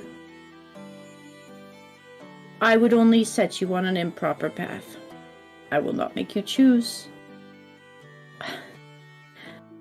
I can't make you choose, because the drive to do what you believe is right is what I love about you. It's not the vision the moons gave me, Beck. I don't think you're too unbalanced. I think you can strive to change if you want to. I found Akogi with everything going on. I am hopelessly stuck by our culture, by our beliefs. I cannot be saved. I am what I am, and so are you. And so is every common that finds themselves in their position. We are common, after all, and as you stated, traditionally, common do common things. Yes. Though I also believe that nothing is hopeless.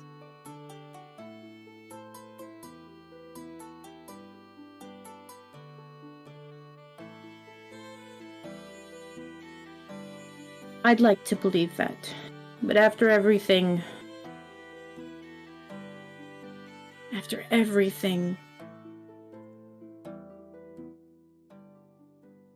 maybe it's just not worth it.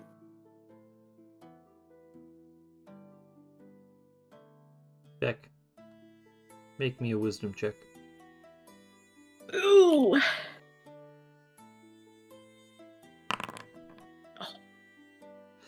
As you say those words, you know, deep down, that you don't think they're true. You know you're lying to yourself.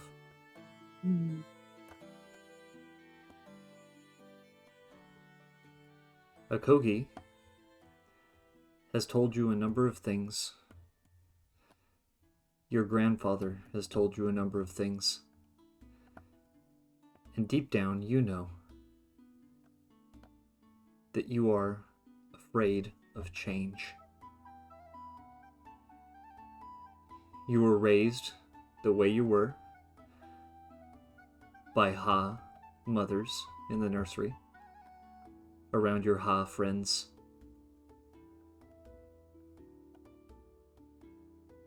But you were bigger and wilder, and a deep part of you is pushing against the bonds of your cage that you've built for yourself your entire life. She's worth it. The life she leads is one that could only be worth it. But you're lying to yourself and to her out of a fear of change, a fear of leaving behind the safety of community, a fear that you're not enough. And it occurs to you that just an hour ago in your workshop, you knew with all certainty that you were not only enough, you're the freaking best.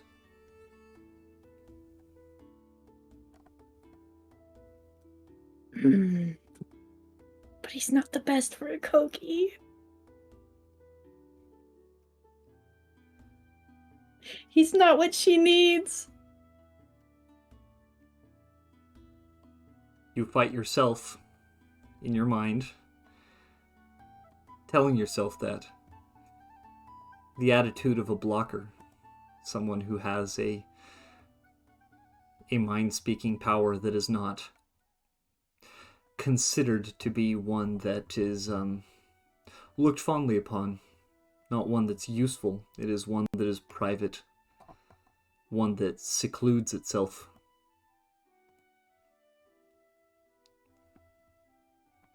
You're afraid of hurting somebody. You're afraid of being hurt. The wisdom of your experience tells you that going with her or attempting to follow a path that includes a Kogi would be a difficult one. But she's come to you, and she has pushed time and time again to very slowly and very cautiously attempt to be with you. Now, whether it is your fear of being left behind or your fear of losing someone important who would have left you behind at some point in your life, as has happened, it could be cumulative of both.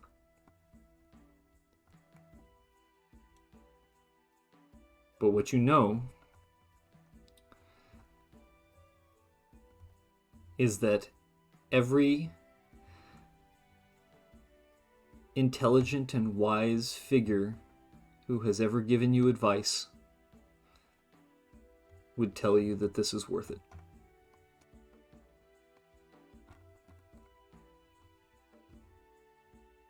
But in the end, you are a free man, and the choices are yours. to do with as you please. Ooh. Ooh.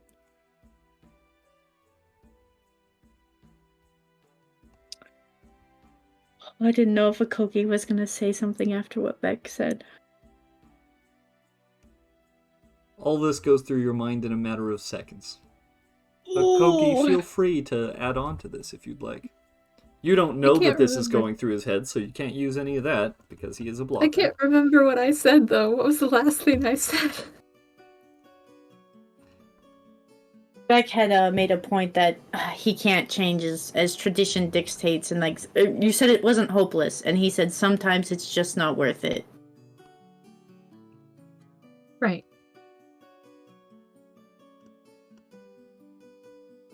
She would step back just a bit. Say, well, if that's what you truly feel, if you really think it's not worth it, I think there's always something of worth to be found, even in the hardest of situations. But I understand if you feel that way. I'll just finish the pie, okay? And I'll leave it here for you, all right?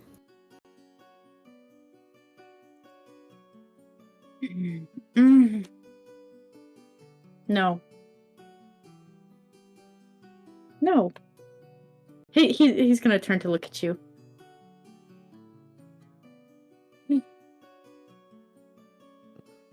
No, what? You don't want the pie anymore? No, that's not. I can't do this, but I can't keep running, but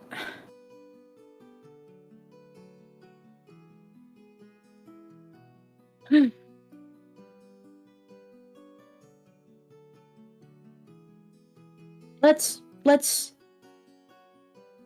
eat the pie.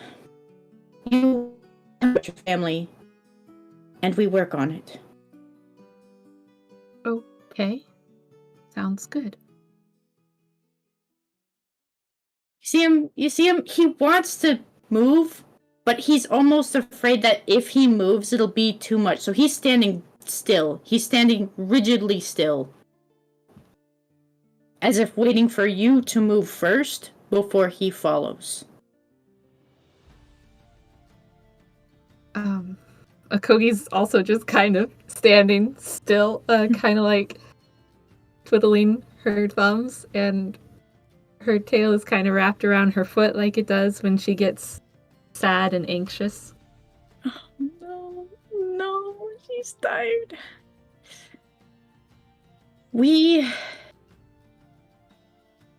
I don't know how to fix this. It's not a machine that I can just grab apart and put it back into place.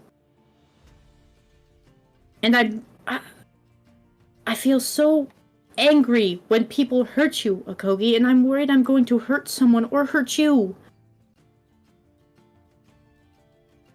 And everyone says that's fine because that's how Rose behave, but I don't want to hurt anyone. If you remember earlier, I said you could channel that into other ways of protection, right? Like diplomacy. You can. It's just a skill that needs worked on. And no, people are not like tech. We can't just easily be fixed. And well, I've got stories about that, but... Akogi, make me a religion check. Oh. Hello. Ooh.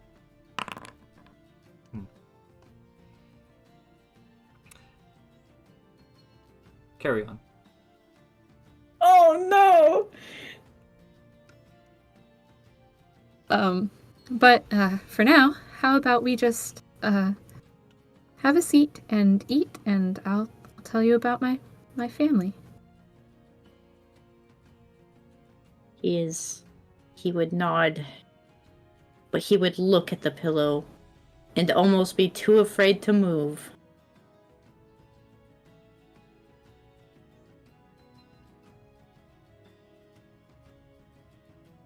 Do you have one you like that's your favorite? No, anywhere you would like to sit is fine with me. Do you want to sit next to or across from? It would be easier on my neck to be across from.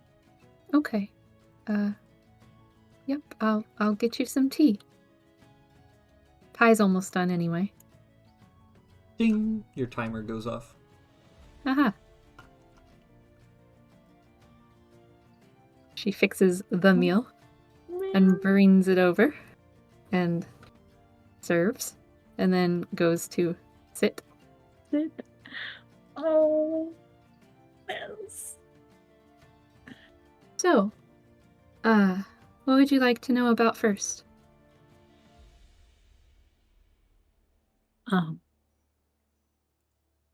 Any siblings? Nope, only child. Only child, okay.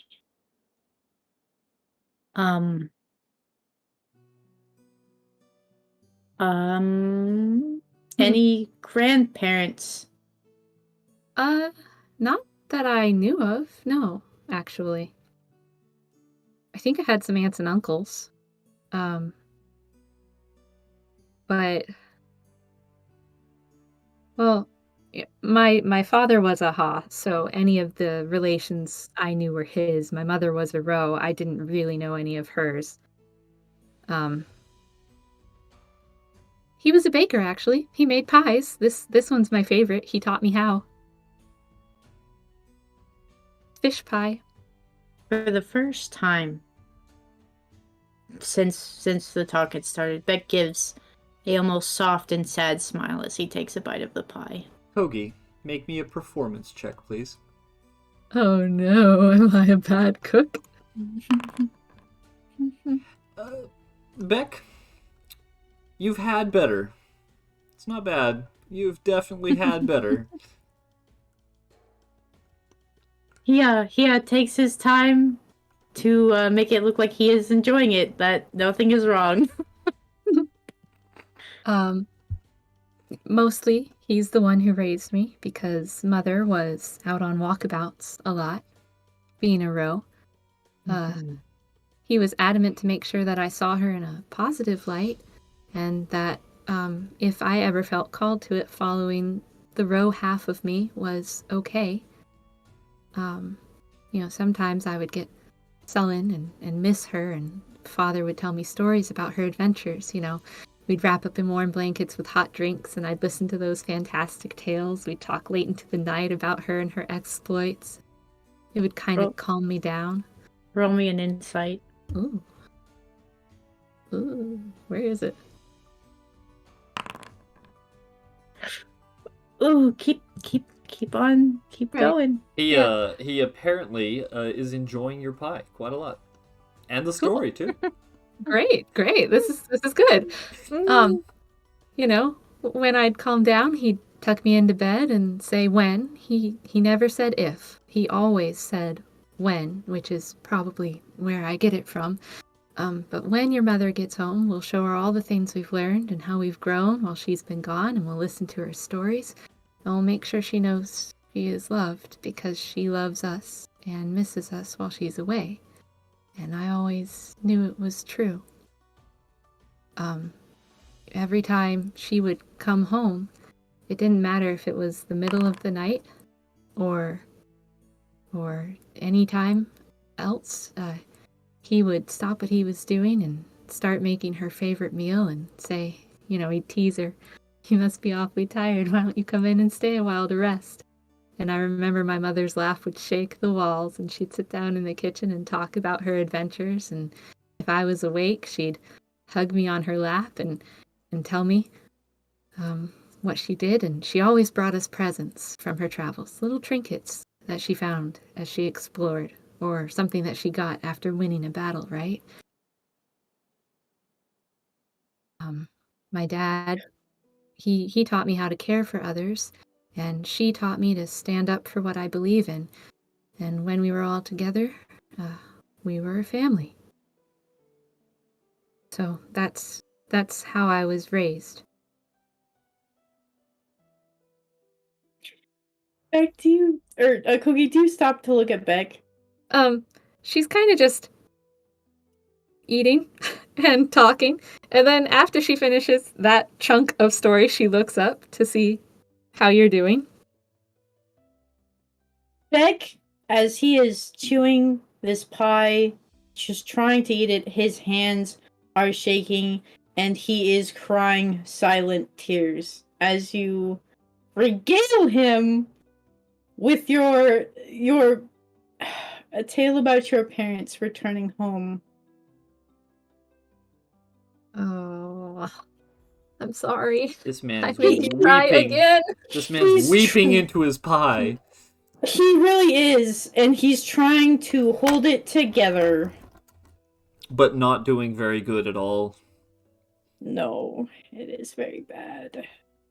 His nose is I'm- running. Oh, Beck. It's real bad.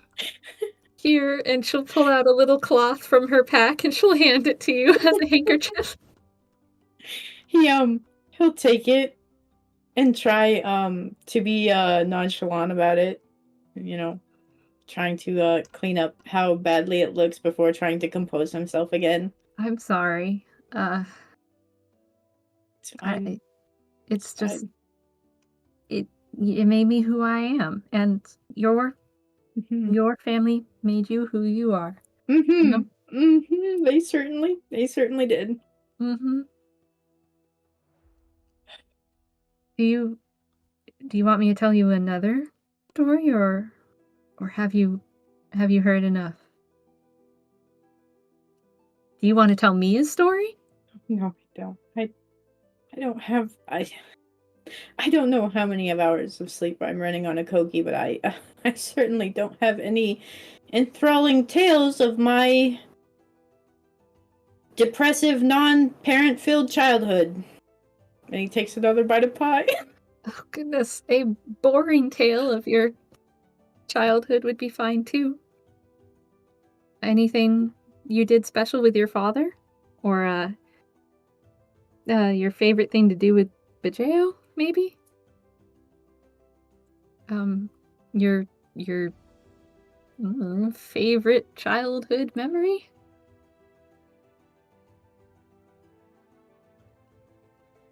There was the time I made a contraption to give haircuts, and I asked Bajeo if he would allow me to test it out on him, and you should have seen the mohawk it gave him. He had to deal with that for some time, but sad to say the item didn't work. But he took it like a champ. He'll take another bite of pie. Mohawks aren't so bad, she says, floofing her own. Well, not like a good mohawk, more like a what are those beasts with the pointed legs? The striders. Oh, the bird ones? Yes. Mm. Both of you make me I can't- animal handling checks. Oh, hey. Alright, I don't Akogi. know what You would remember that they are called, and let me go look because I don't keep all this stuff straight in my head. They are called Lakori, at least the breed that you guys are familiar with. Oh, Lakori, yeah. I can't picture Vijay with hair like that. This wasn't it the was same extravagant. contraption that cut your tail in half, was it? Oh no, that was I blew up a barn and let all the Kyriakodons out. That's a whole other thing. Well, at least the Kyriakodons were saved. How do you blow up a barn? Oh, well, there's dust in the air. Did you accidentally ignite the dust? He just slowly takes a bite of pie. He doesn't seem to want to talk about the accident with his tail. Okay. Ask me something else if you want. Or if you're too tired, after dinner, you can something. We can. I don't know. I mean, you. Granted, you would have thought it would be cool to see a Kyriakodon fly, wouldn't you? No, they don't have wings. Oh, okay. He's like, this would be really cool. No, it wouldn't. Oh.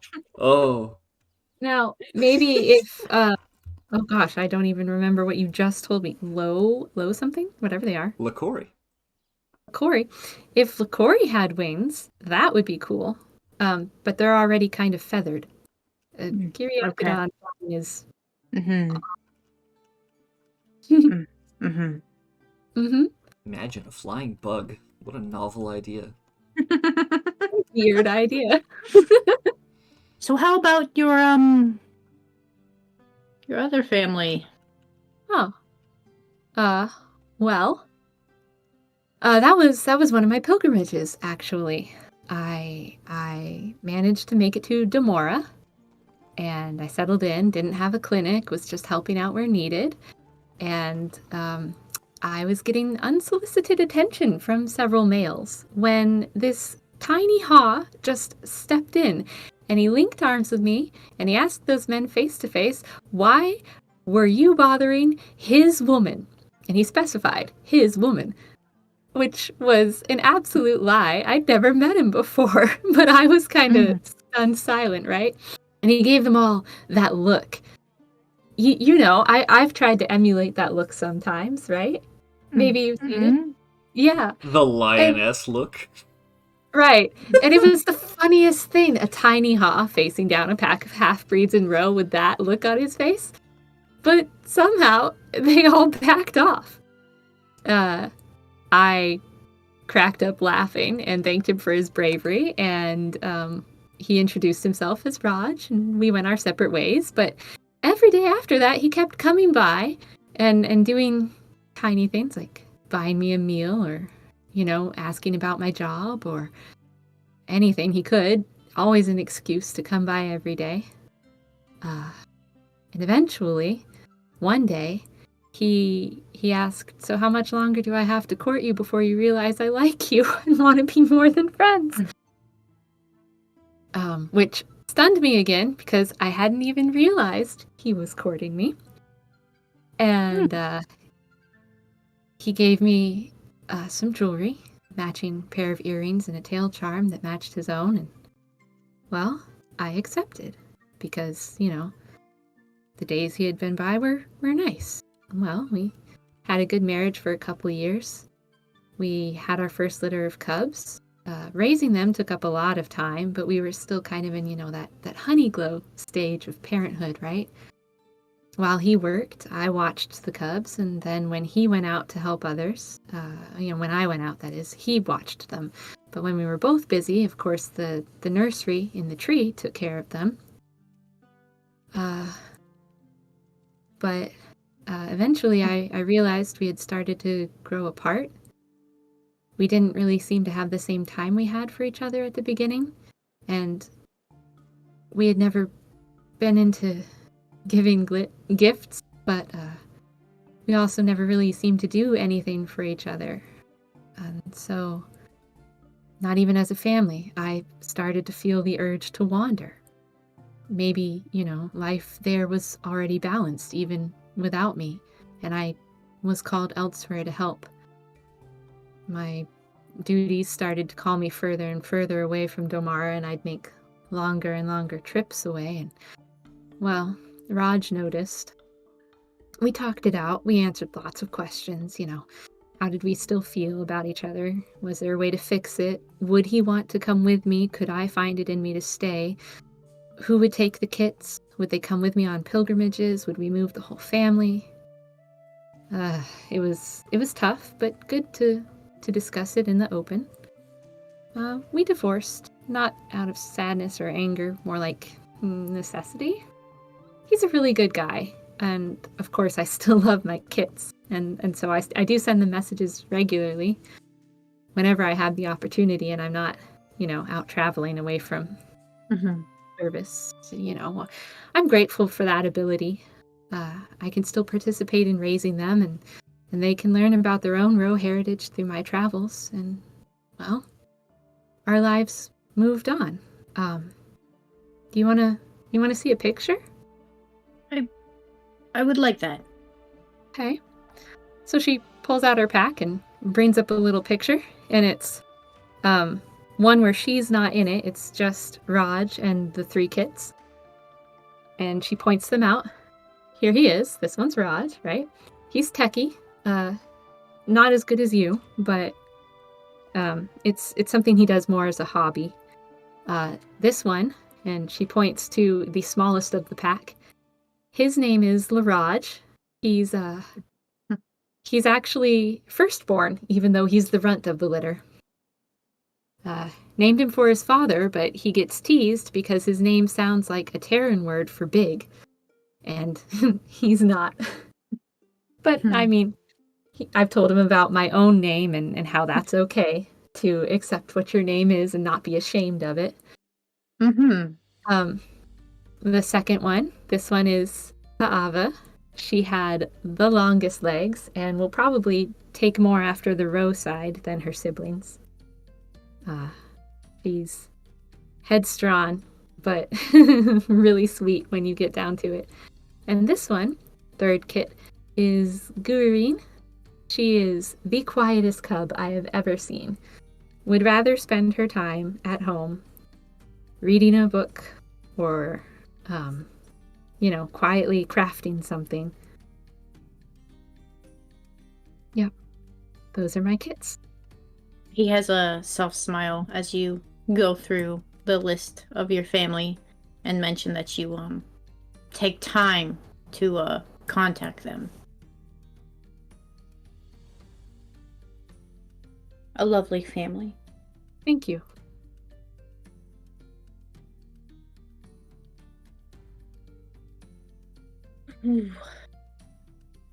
As the It's no, go oh, ahead. go ahead. No. If you got No, more, go for it. No. Go ahead. As the pie is eaten and settles in your stomachs and your plates are now empty,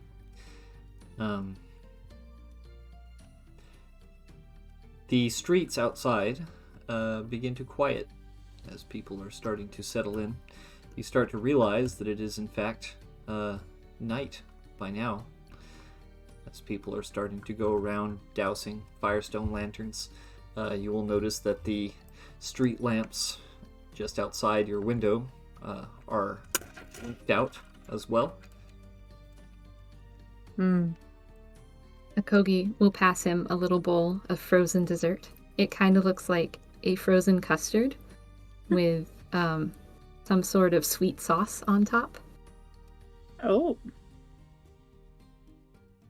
He's going to watch Akogi take a bite to make sure that he eats it properly. Akogi, He just performance check, please. takes a bite. Oh no. Ooh! Akogi, you've outdone yourself. This tastes better than your usual ones. Hey. Cool. Maybe because Beck has all these fresh ingredients that aren't from a pack. Wow. Yeah, maybe. Wow. Wow. Yeah. His tail is swaying behind him happily as he follows and takes a bite. I'm really grateful that Raj said I could keep contacting him and the kits as they grow, because I wouldn't want to just I wouldn't want to be like my mother, not knowing, right? She never took a pack with her. We never knew how long she would be gone. We never knew where she was going. But at least this way I get to tell my kids where I am, what I'm doing, what I'm going through, who I'm meeting, the adventures I have. And you're right. I haven't been back to see them in person, but at least I'm not silent either. He nods.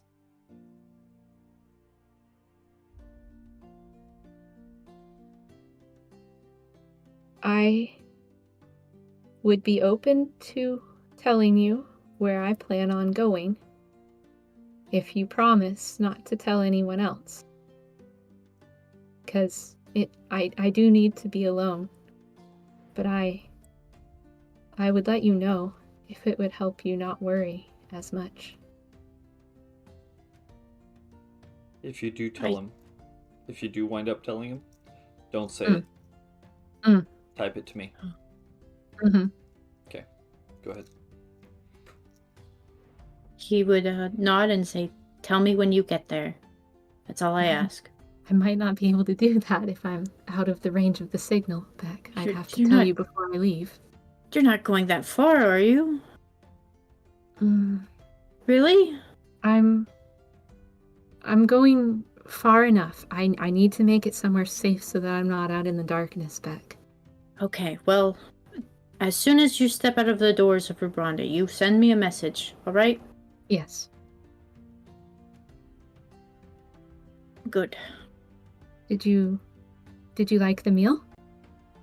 It was really good. And you see him just taking another bite of it. He nods. It's like, it was Good. very, very good. The dessert is Good. way better than the pie was. Did you mind the conversation? Well, I mean, I know it was hard because it's different from how you grew up, but did it help explain more about why and how I do things? yes, but there's still... If you have a family, and you met Raj, and Raj... Why me, a Koki? I not in a... I'm ungrateful, but I'm more so confused. You're confused? Why you? Yes. Oh. It's because you're different. You're funny and brave, strong and smart. You're selfless, for one thing. You do things for others. But also because I've watched you change. When we first met for the tournament, you were vowing left and right you would never leave your house. Ever. You didn't even want to partake in the games. And I've seen you not only partake but also enjoy some of them. And you did leave your house. You came flying to us to help us with the funeral. And that meant a lot. The fact that you were willing to leave, well, to be honest, that's more than Raj did. He didn't leave. And then, when I came back, even though you beat us back, you actually had a present for me waiting. Just like my parents used to do for each other. Ooh. And Raj never did that. And so, that's why I chose you. 'Cause so far, you've been a step above the rest. Even with all your failings. But I have those too, so.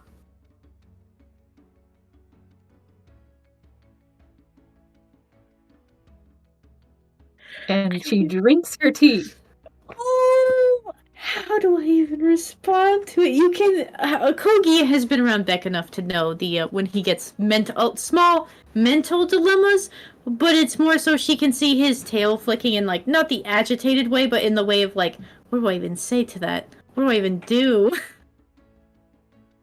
Like, he is blushing pretty darkly, and just going over what she had said. She drinks more of her tea, even though the cup is nearly empty.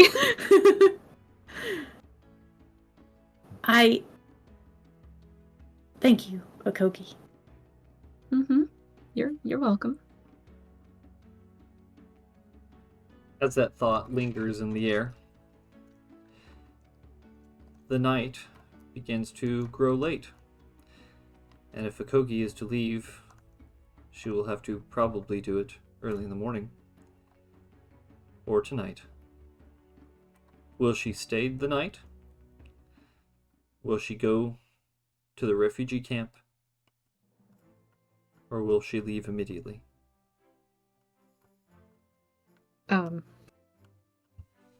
once dinner is done and they've finished their dessert and tea, she'll take care of the dishes because she's not going to leave Beck's house a mess, right? She's a good mom. Yep. Yep. And then she'll be, well, you really should probably get some rest. You haven't slept, I can tell, in a little while. And we've only had one big thing after another. If you're going to handle our team, you should be well rested, and so should I for traveling. Are you would you like to spend the night here? Sure, if it's not imposing. I did take you up on your offer to resupply and gather what I needed. I've got everything in my pack, but yeah, I wouldn't mind. Which couch should I sleep on? Oh, no, don't worry about it. And he goes to move to stand up and realizes he can't actually do it because he's finally relaxed. Could you help me a moment? And he like holds out his hands. She reaches down to pull him up. He stands and you see him just kind of like shake his legs a little bit. Oh, I'm apologies.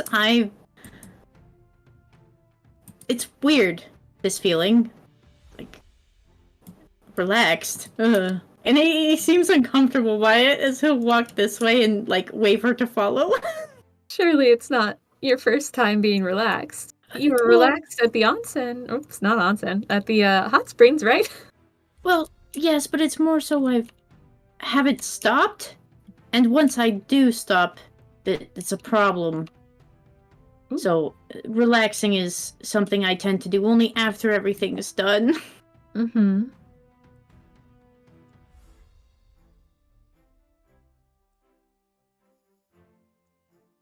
And he is going to go over to this door and open it and gesture for you to go in.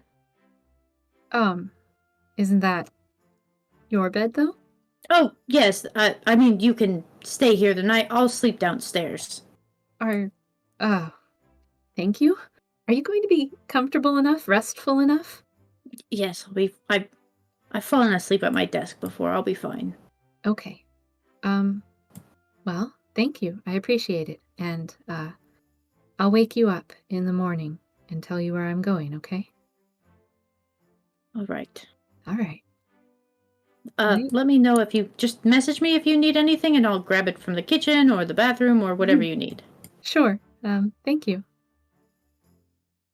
Good night, Beck. Good night, Okogi. And she'll give him a smile. I'll close the door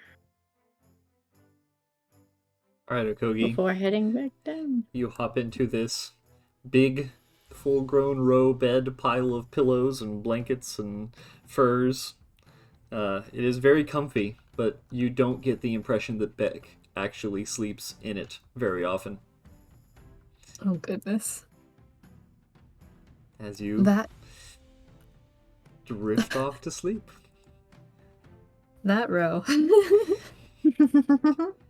Beck comes down here and throws himself onto the much closer to his office pile of pillows that he usually falls asleep in, if he ever makes it to them at all. As Beck immediately, as he lays down, begins to snore. Beck, please make me a stealth roll. Oh no. No, girl. Wait, I have it at normal because of my armor. Haha. I don't have to do a disadvantage. Oh no! Beck snores rather loudly, and Okogi, even through the shut doors, you can hear it. It is a consistent, heavy purr. It's actually kind of relaxing, as both of you fall asleep.